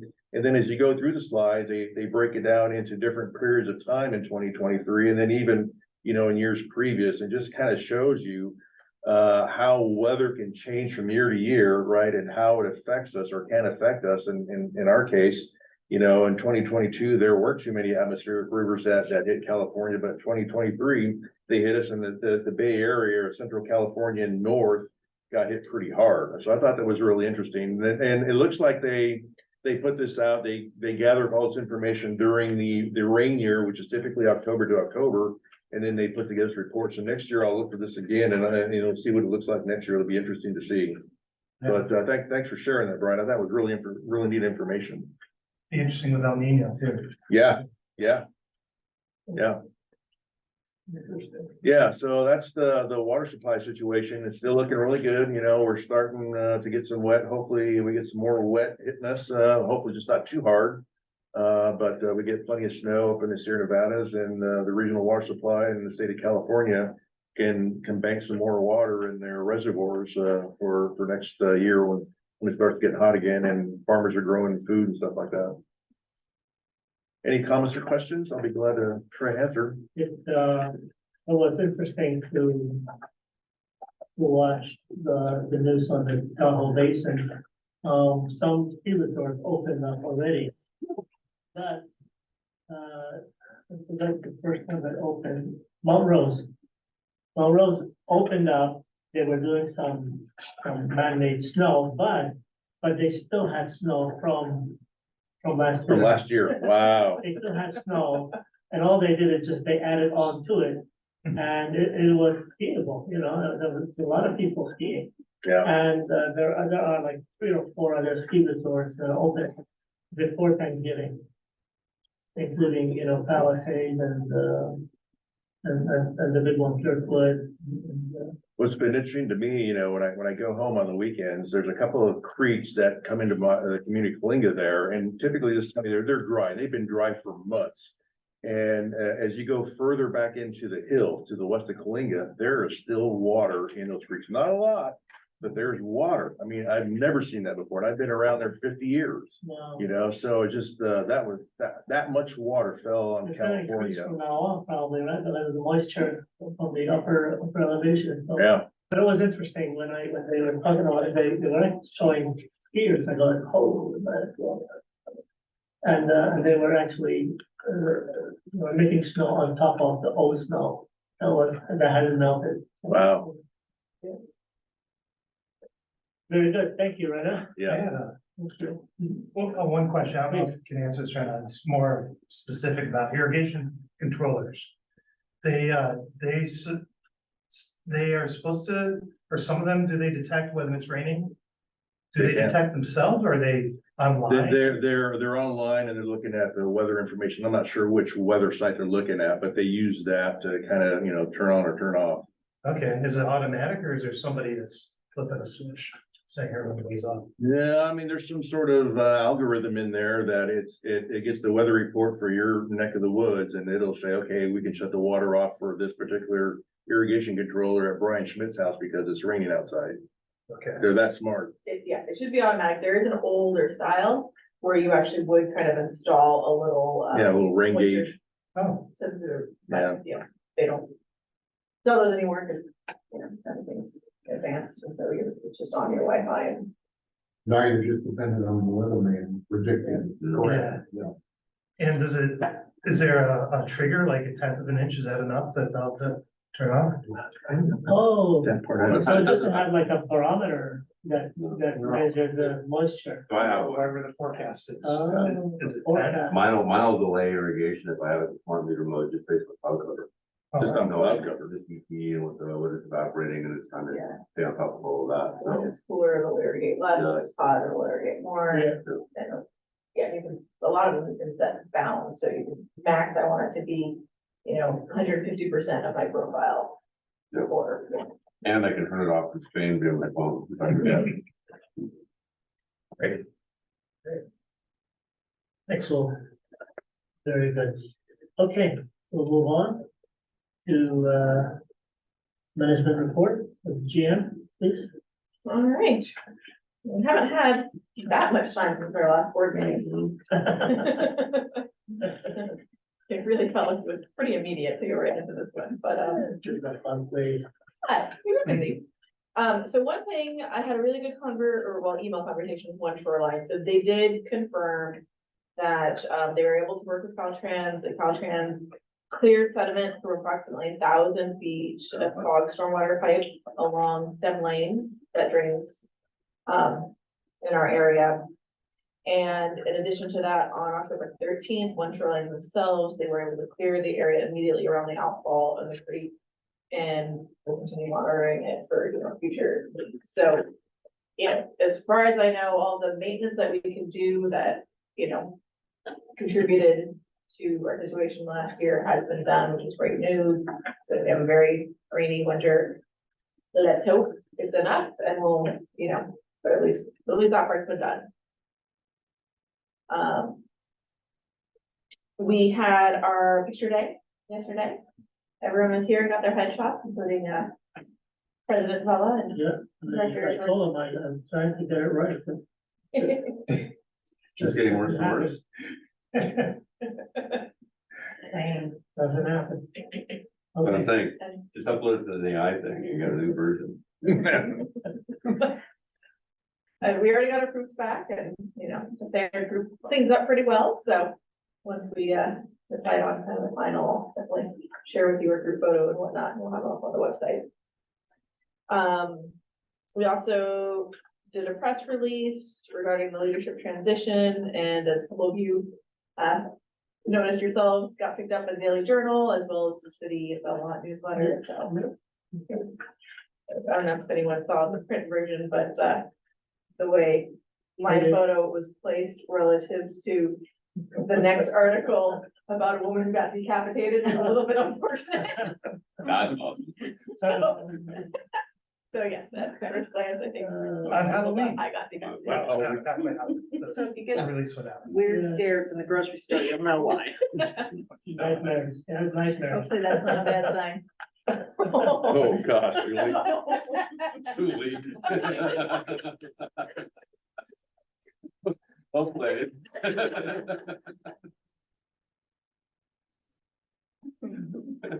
All right, And tomorrow we have a busy yes. day, and it's the third day in a row, we'll see Lewis. We have Chris Michaelis's 30th anniversary lunch, so everyone's invited, if anyone can fit it into your schedule. You So were we'll absolutely talk a little welcome. bit about tomorrow morning, first thing in the morning, we're gonna do. Yes, and before that, Rena and President Bella and I will be meeting with a senior staffer from Diane Tappan's office. We'll be meeting over at Dairy Lane and, walk around and share with her everything that happened, hand out the printed, share, photos of the actual flood and show, our architect plans and what we're thinking about. Obviously, nothing's decided, but this is the direction, we're thinking about. Her goal is she is starting to plan, plan for next year. Once they see what the budget is, once they kind of start thinking about, appropriations and whatnot, they're gathering information now so that they can, make decisions on what they want to ask for, next year. So that, So on that, did you guys here, receive a little flyer from Athens office about, you did, okay, good information on it. Okay, good, good. Because there were like 3 or 4 bills related to water that she's involved with, so. yeah, and, and interestingly, she was a board member of Warren Shoreline when she was, in council, so. Good. So hopefully that'll. Yeah, hopefully it'll work out to our favor, yeah. All right, And then I think that's all I really wanted to highlight, but obviously if you have any questions about anything else here. Let me know. all right, any questions? I'm good, thank you. Thank you, good job. Next, we have the operations manager, Rena. Yeah, so last year, we were approached by the fire department. They were just requesting a lot of information because there was an ISO rating update that was taking place. And so just here within the past couple of weeks, we received a report just indicating that with all the information shared, between Belmont and Foster City and San Mateo, the local fire agency here received an ISO rating of 2. And I understand that 1 is the highest you can receive. No? Is that Yes, backwards? yes, it is, Redwood City. Oh, you guys had a 1? Oh, okay. Well, and I think probably When I most was of you know. I was Stop. biting my tongue. I was biting my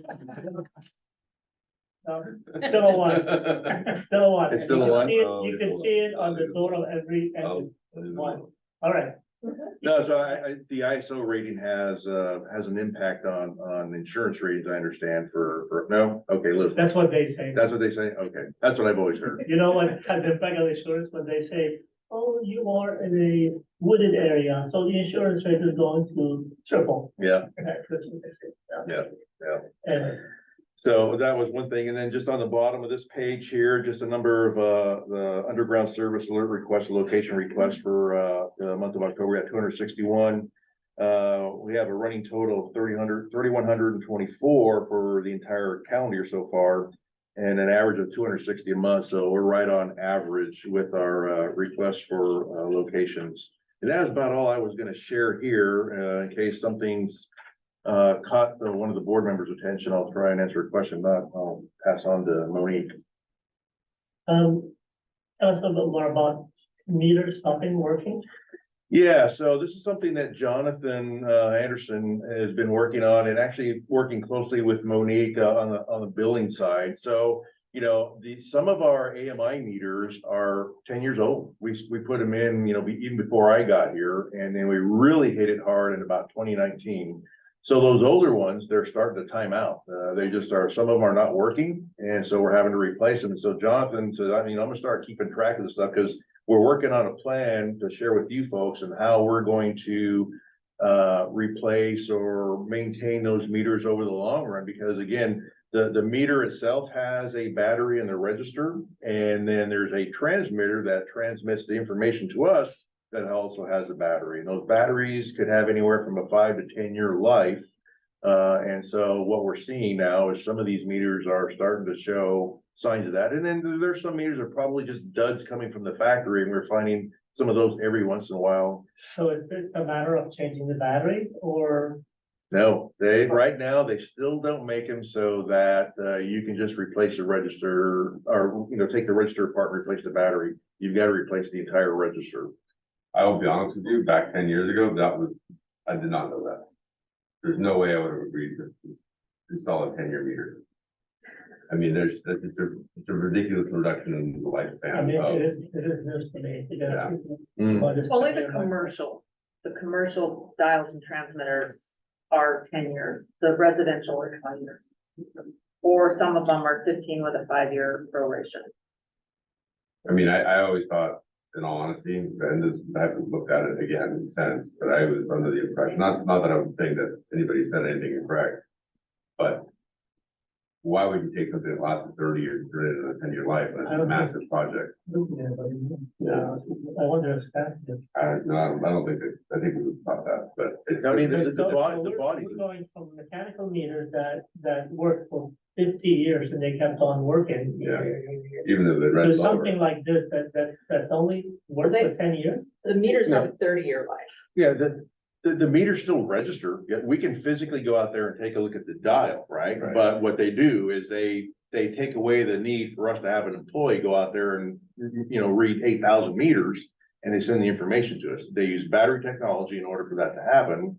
And the battery technology does not have, you know, that long a life. I mean, 10 years, and it depends on how often you're asking. If you're asking it to send, you know, the information more often, it could shorten the life of the battery. I think if you ask it to send it less often, you know, then it's not drawing the So battery. when it stopped working, meaning it stopped registering? It or stopped sending? it stopped registering. Okay, so it means that whoever this meter is was getting water for free. Yeah. Okay. Yeah, it was a big, well, we don't have an accurate reading. We probably go back and charge them an average of the past few months of water use, or maybe something similar to last year, but. We get a zero read report, or what they call a stale meter. It's what our billing people call it, and that means that it's not registering the read, and then we send the water operators out. And they get the read, and then we manually enter it into the system, so they're not getting free water. Yeah. They're being billed. Okay. Is it literally we're buying a new Badger meter, like 100% new, or are we No. sending it back and they're swapping? No, some of them, if it's less than if it's still under warranty, you know, they're replacing the register or the transmitter, but some of them, they're just, we're having to replace the register. But we Just the have to register, make- not the battery. I mean, not Sorry, the meter, just the battery. I thought we can't replace the battery. We can replace the register that has a battery in it. That's right. Okay, So most of the time, we're not taking the meter itself out, it's just. okay, that was really the thing. Yeah, I think you can't, I thought you said you couldn't replace the register. No, I was, No, we can replace the register. We can with replace- transmitter. yeah. And usually, how long does it take for the register to be removed and a new one put in? it's About pretty, 45 yeah, minutes. yeah, It's it's, about 45 minutes from what the Okay. operators tell us. What's the cost of register? I wanna say it's like between $300 and $500 for the register and The the meter? transmitter, it's kind of a guess. Okay. Yeah, $300 in my mind. It's good to have the data, okay. yeah. You know, with the time for somebody to go out and replace this and put the new one, buy, replace extras that you have. I mean, these are costs. How does that compare to the cost of an actual new meter, the whole kit? Yeah, I want to say that my niche estimate's a little bit high. I want to say that a typical residential meter with the AMI on top of it and then the transmitter is around $300. And so the register itself is probably maybe $100. I mean, we'll get you the information and I'll share with you next month. But I thought they said the whole this will thing take was a lot longer. I don't think It's so. like that. Oh, no, I was just trying to get an idea as to what the ratio of a new meter versus just Yeah, the register. yeah, because you have to, Right. you know, undo it from both ends, you Yeah. know, take it, put in the one. Well, there's also programming involved. So it's a little more complicated than just removing the component and putting a new one on. You remove the component, you have to disable it, you put the new component on, and you have to enable it. Hmm. Yeah, there's some minor programming to make sure that it's being read over here and it's not thinking that it's the old meter. It's thinking now it knows it's the new meter, so that there is some programming. We'll get you some cost info. I'll Yes, get this from please. these guys. We got And would you please add also there are many other agencies who are using AMI. We were one of the first ones, you know, not the first. So it will be interesting to find out if they are experiencing the same thing and how they're mitigating this. If they're doing the same thing as we are, then we're okay, but maybe they're doing something different. That's good to share and learn. They're I mean, I doing do the same remember a thing. conversation about the batteries need to be changed out of 10 years. That's always been my understanding, but that you have to swap out the entire register to change a battery is new. Well, because some of the registers have batteries. Right. So it used to be really difficult to remove one and not the other. Some of them disconnect. I'm not sure exactly what our system is because we use census. And, but yes, we'll get that information to you I though. mean, it is what it is. Yeah, so, Rena, do you mind at the next meeting or the meeting after, whichever one you're comfortable with, get as much information as you can to from that on the next one of it? And it could be part of your report as well. And do we have better batteries now? Will they last longer, these new? I don't know if they've gotten to that point yet, Brian. I think they're trying to get there. Who knows, maybe at some point in time, they may have a little solar panel that will provide power to them or something. I haven't seen that yet, you know, but it's improving, but it's still relying currently, as far as I know, on batteries, and they just don't last forever, right? And it seems, the way I understand it too, is the more often you request the meter to send the information out, the more it's gonna use that battery. The less you ask it to send information out about your customer use and so on, the longer the battery's gonna last. And we don't collect our data every day. Yeah. We collect it I think it's every week or every 10 days or something along those lines. We can collect it, but we don't. Correct, yeah. So if a meter were to stop, it could be stopped for a week before you realize that it stopped.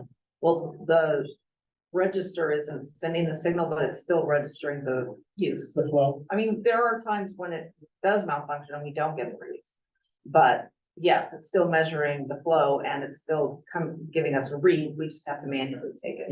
yeah, But it has to be sending you a read every day because I can look at what I used yesterday. It's collecting the information in census, but we're not downloading it and taking it. We're not So downloading. there's a couple of steps that are happening. For the village, Yes. Yeah. but it's going the census, so it Right. is transmitting to the system every day. And maybe more often than every day. Yeah, it's just that we're not downloading it to our billing system. We're not running those zero Yes. reads all the time. We're doing them more periodically.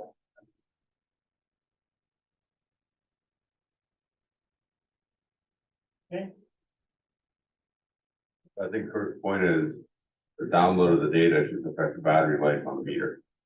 Like if you're downloading it every 5 days. Yeah, You're that's- still sending it up to census every day for it to be available on the census, on the water watch. The download is dependent.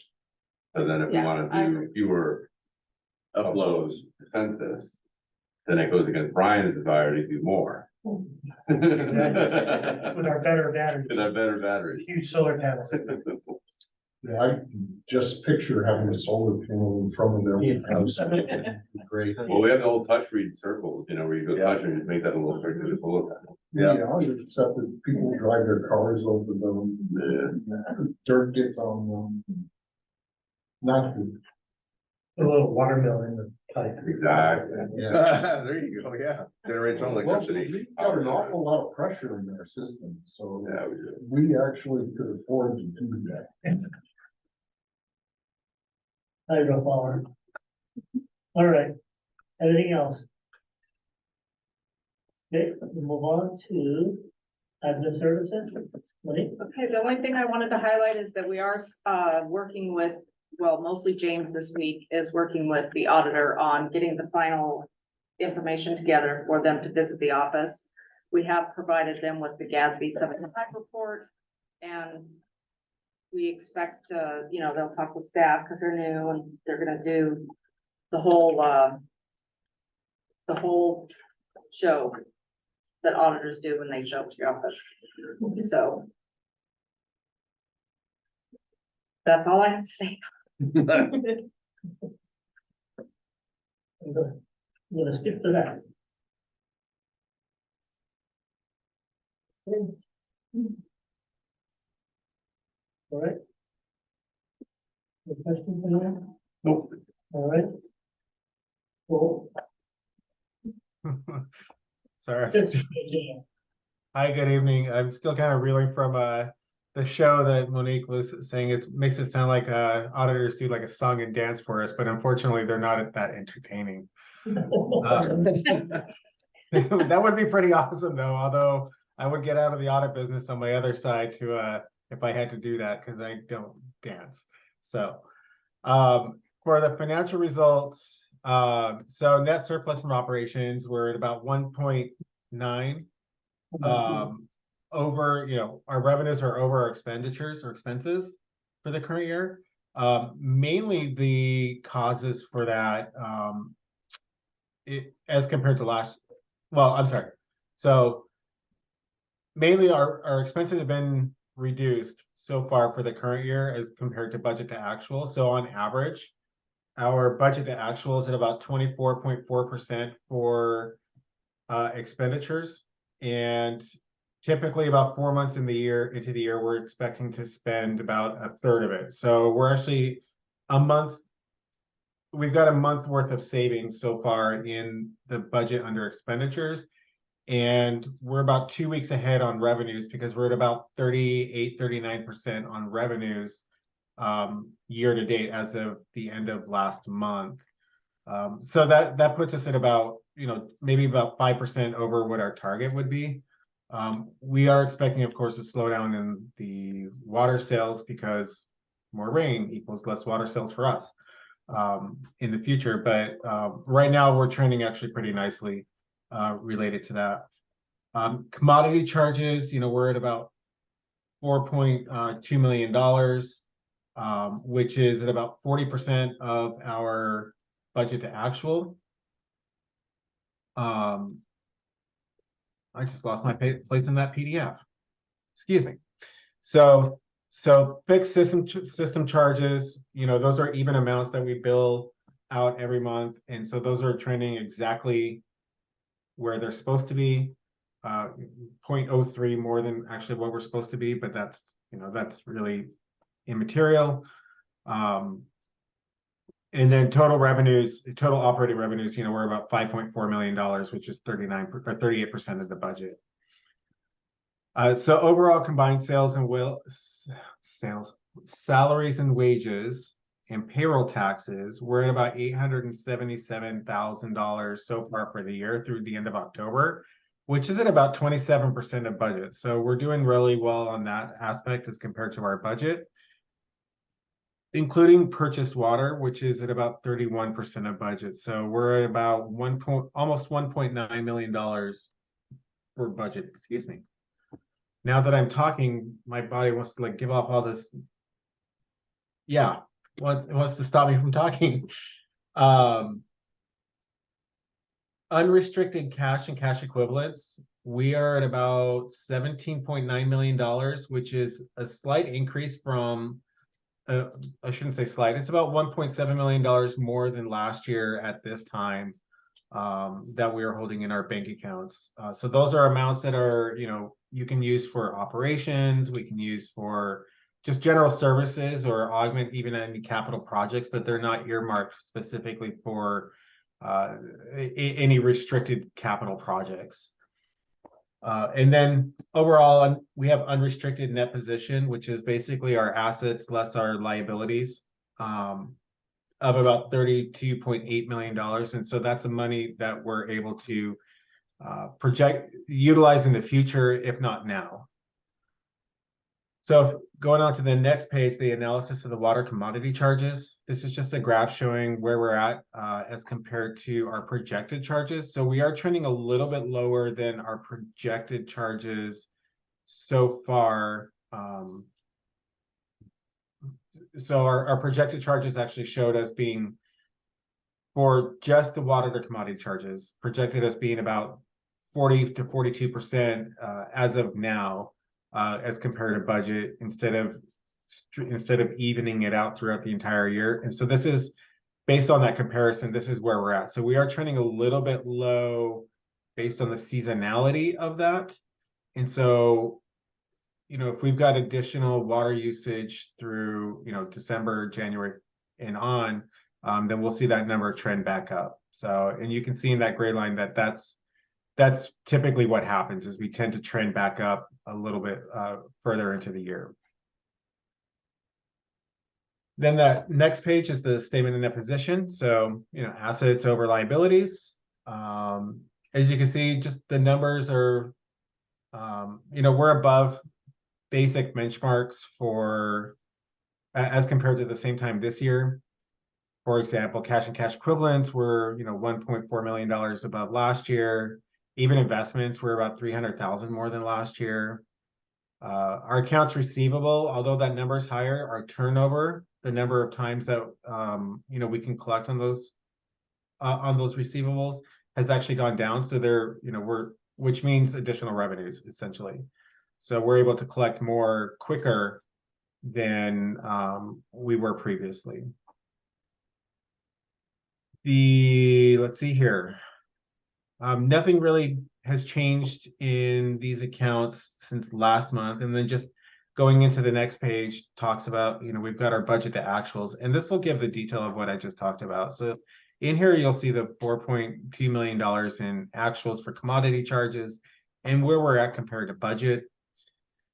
You'll see that there's no system capacity charges as of yet. Last year at this time, we had about $1.5 million worth of capacity charges, and those are one-time charges that we charge to the developers. So we haven't collected that as of yet, and we were being very conservative with the estimates related to that, and just estimating approximately 60,000. So that can come at any time, basically when people pull permits. Property taxes, you know, we'll be getting our main distribution here in December, and then another one in April. So that number will, you know, just jump up as we get those main payments from the county. And then just interest revenue. With the Zion's interest revenue, you'll see that jumps significantly. And that really relates to what we call the fair market value adjustment. And so what we do on a monthly basis is we mark our investments to what it would have sold as of October 31st, 2023. So we have certain investments in that Zion's account. If we would have sold them on that date, there would be a market value adjustment plus whatever interest we've already collected. And that's what that number is representing. Trending, when you look down, you'll see that 24.4% of total operating expenditures to budget. So you'll see, you know, we've got some significant savings. The only thing that we're really up is related to maintenance and facilities and equipment. So that's the only number that's really above our benchmark of 33.3%. And again, that 33.3% is just considering 4 months out of the 12 months of the year. You know, if you're trying to smooth everything out across the year. And then finally, we have that investment report. You got a robust investment report earlier.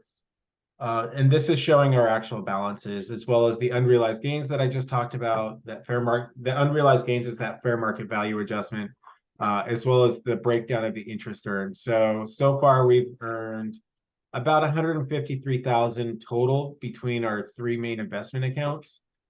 Some of that is restricted for BONY, the Bank of New York Mellon. That's restricted to the COPs. But 56,000 in interest earned from LAIF is a pretty decent sum. And then Zions Bank, we've earned about 29,000 so far. And keep in mind with the Zions Bank, because they're mostly invested in the like Fannie Mae, Freddie Mac, those long-term bonds, government sponsored entities, we only receive interest payments from them on twice a year. So there's a number of them that'll be maturing here in the next 6 months. So we'll be seeing some significant interest payments in January, and I believe in March is the subsequent payment from that. And I think that's about it. Oh, sorry, one more page. And this is just the capital budget where we're at to date. So we've sent in a couple more requisitions during the month of October. So this is updated to, we've spent so far this year $1.6 million of the 8.3 million that we have, or 8.5 million that we have initially budgeted for the current fiscal year, related to the capital projects that are going to be paid primarily from COP funds. And that I will open it up to any questions. I know numbers are everybody's favorite things at the end of the day, right? When you're talking at 8:30 at night, they're everybody's favorite. So. We'll have these numbers are favorite the other day, right? Yeah, I just had one question about the, wondering if it would be useful for the chart on page 79, analysis of water commodity charges. Could add a graph for the actuals for the last fiscal year? So we can see it all in the same graph. Yeah, you want to like maybe just add an extra bar on there? Yeah, exactly. Okay, yeah, I can do that.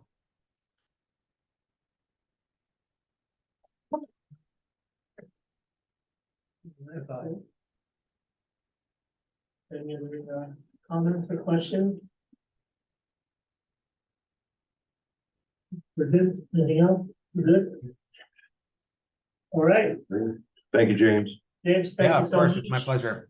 Thank you. Good presentation, by the way. Very good, very detailed. Thank you. Of course. All right. We've got PAC board. Yes, Yeah. yes, we do. Brendan. Yeah, I'll be Brendan, fairly so quick please. here. Got just a few updates on 3 ongoing projects. The first of which I'll go over is the Harbor Boulevard water main. Unfortunately, we didn't get around to getting this out to the board in time. It was a shorter turnaround this month because of the advancement of the board meeting. So we got this, I think, put together late last week. But essentially, Harbor Boulevard is complete. Sans some restoration work that still needs to occur. But all the water main is in service. And the only items remaining at this point are just striping. Slurry seal has been completed, I believe, early this week. A couple of weeks ago, a couple of weeks. Couple weeks, and I think they're gonna be doing Maybe striping next this week. week, Yeah. or this week or next week. So really all that's remaining is punch list and then kind of closing out some outstanding potential change orders, which the board has been presented over the past couple months. The first of which being deeper excavation along the alignment. We're gonna be negotiating with the contractor. We've got record information from our inspector that we're gonna be profiling and compare that to our design. And so we will really be able to hone in on what is truly extra for them. And then the county of San Mateo traffic signal lines too. I believe the district is handling that. So nothing other to report on that project.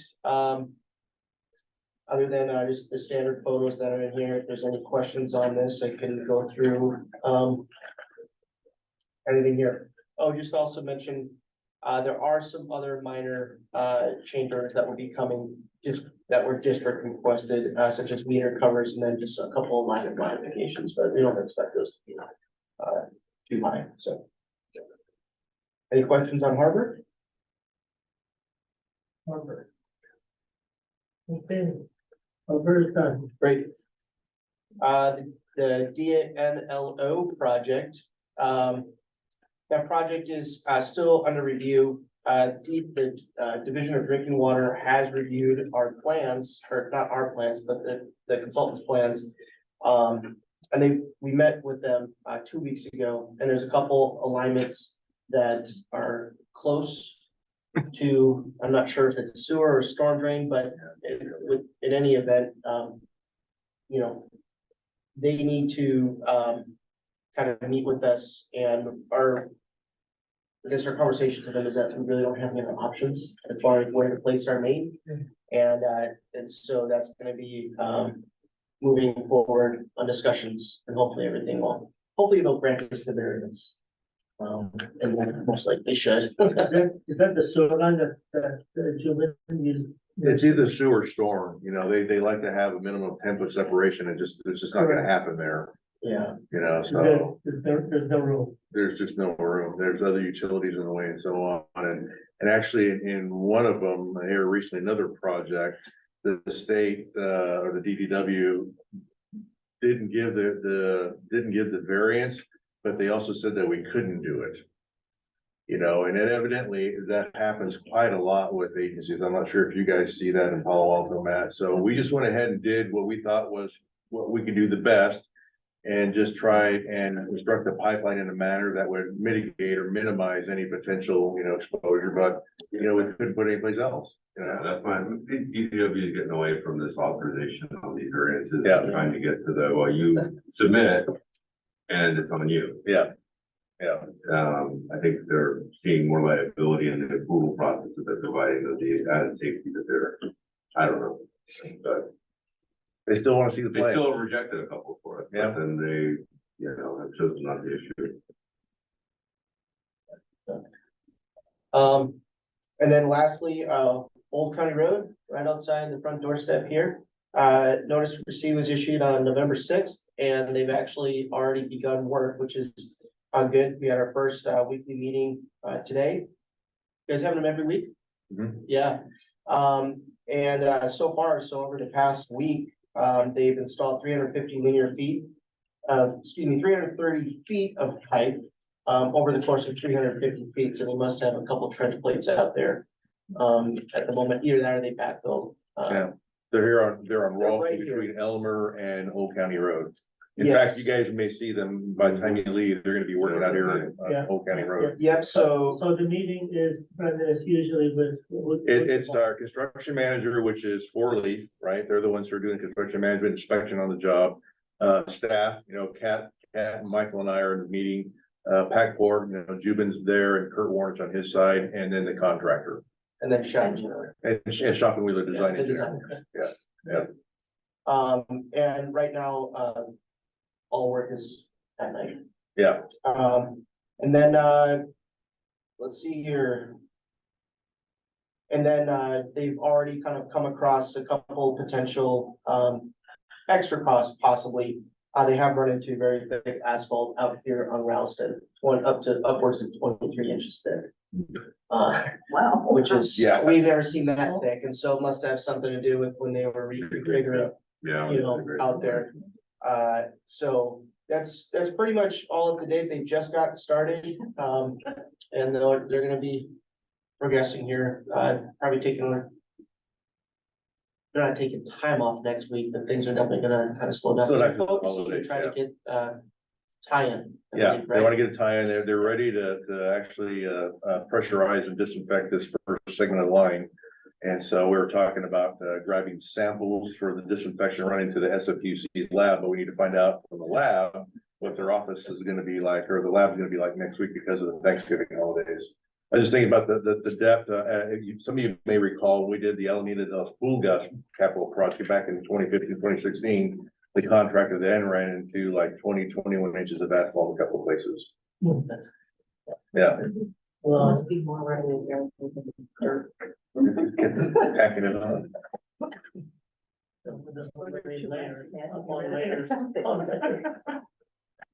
It's all a report, if there's any questions. Okay, But Brandon. it's up to answer. So, any more questions, Brandon, or comments?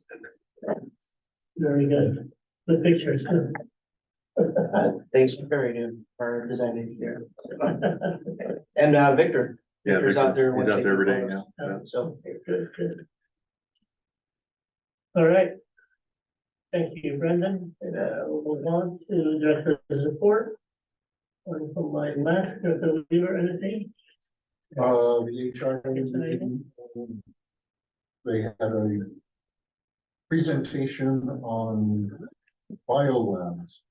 Oh, And the The biotech, life sciences. and they were talking about their levels of lab facilities and how they operate them and so on. Apparently, I didn't realize that they can just power up a lab, run it for a couple of months and then shut it all down. And basically, it's more an operational thing that they have all of the equipment ready to go, but they don't always operate the lab continues. No. They're all project.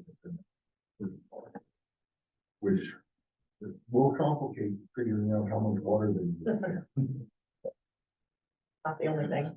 Right, But depending on what they're doing, the level, those 4 levels that they have, right. there is still, Well, they build them to a particular level and then they won't exceed that level. they won't, all of the ones they're talking about for this area, have a maximum of level 3. Level 3, Right, that's a maximum. I don't know. I kind of thought they were talking about level 4 and then level 5 is like No. crazy. No, level 4 is, Four is, 4 is out of. federal, it has to be, that's for Detroit type of hazard. And the numbers off. Three. Level 4 is bad. 3 is basically tough, but it's doable. Those are all the contained rooms and that type of thing. And 2 is pretty common for a lot of, Yeah, even just regular lab work, type of thing. But the guys who are building these buildings essentially are providing infrastructure that they can build enough the level necessary. And that's part of their selling point, because they're doing that spec. And then the tenant would go in, install equipment and buy it, so. all right. Good. Good perspective, anything? I attended the same HIA meeting, it was interesting. Yeah, I had a good question to the rep from the biolab, whatever association. Did this little dog and pony show about how great they are. And said, give us water data. And they said, it's proprietary. Can't say, give it to us anyway. So hopefully you'll get somewhere.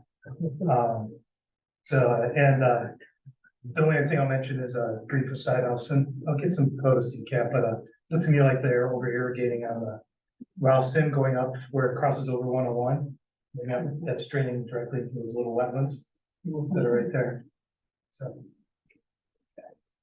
Yeah, but it's, talking about these life sciences, it's amazing how much realistic they're taking. Unbelievable. Yeah. Is it gonna be something that everybody wants to do, and everything else like everybody else, and then all of a sudden the bottom will fall I'm wondering, same thing with you, if it's a bubble, no expertise, but off? Yeah. It feels like. no one's asking. It sounded like they stopped the new starts. And, it's projects where they've already got something invested, and some of them are delayed by the planning process, and some of them are just sort of waiting. We shall see. We shall see. Director Jordan, anything? I also attended the HIA meeting. And I think Kat asked a good question to the city of Belmont de Carlos, because they are looking at a cannabis facility, it's outside of Camino, but it's only a retail purchase and not grown. So there won't be an additional water impact. And thank you to Monique for meeting with me on healthcare. for next year, and, then they, met with Pat yesterday to go over the board. Good, good. Nothing that, that I've attended, I will say that we had a recent scare of St. Louis, on the PG&E gas line. And, I would highly encourage us to understand where all the, if we don't already, where all the PG&E transmission mains are within the district. And have them, not just operationally, the operator should be able to see it and know. We've actually added that into, we've imported their GIS, all their pipelines. And then we've added it into our planning database, so when our planners are looking at development reviews on private property that will affect utilities, we don't only get involved, we gotta change the service. That they'll see that that property has a high pressure gas main, and they can comment on it and all that kind of stuff. This is a situation where easement was in the back, we're not even sure if the easement was recorded correctly, it was a 1940 something pipeline that back in the 2013 PG&E supposedly was gonna go through and redo all these easements. You pull up the county easement and what the surveyor map does not map, the pipeline is actually outside of the map easement. Oh, gosh. Anyway, but it maps up, it lines up pretty well with the GIS information that we have. So, if we don't have, and so we, well, at least in what I manage between water, gas, and wastewater, we're always out there fixing something. And nice to know that we're fixing something next to high pressure gas main. So if there's something, but you know, it's available publicly, you can download it, you can link it to our GIS, so it might be worth doing. That's it. Very good. So I have the monthly, agenda review meeting. That was the first time that I had it on my iPhone. I was in Tracy, and I know I was not gonna be able to make it on time, so pulled over and looked up. I thought, fine. And I'm really looking forward to our meeting tonight, so hopefully that will come out, something good will come out of it, so hopefully and happen, we'll find some money for us. So, all right, anything else? That's it, so we're gonna adjourn and go to closed session, all right?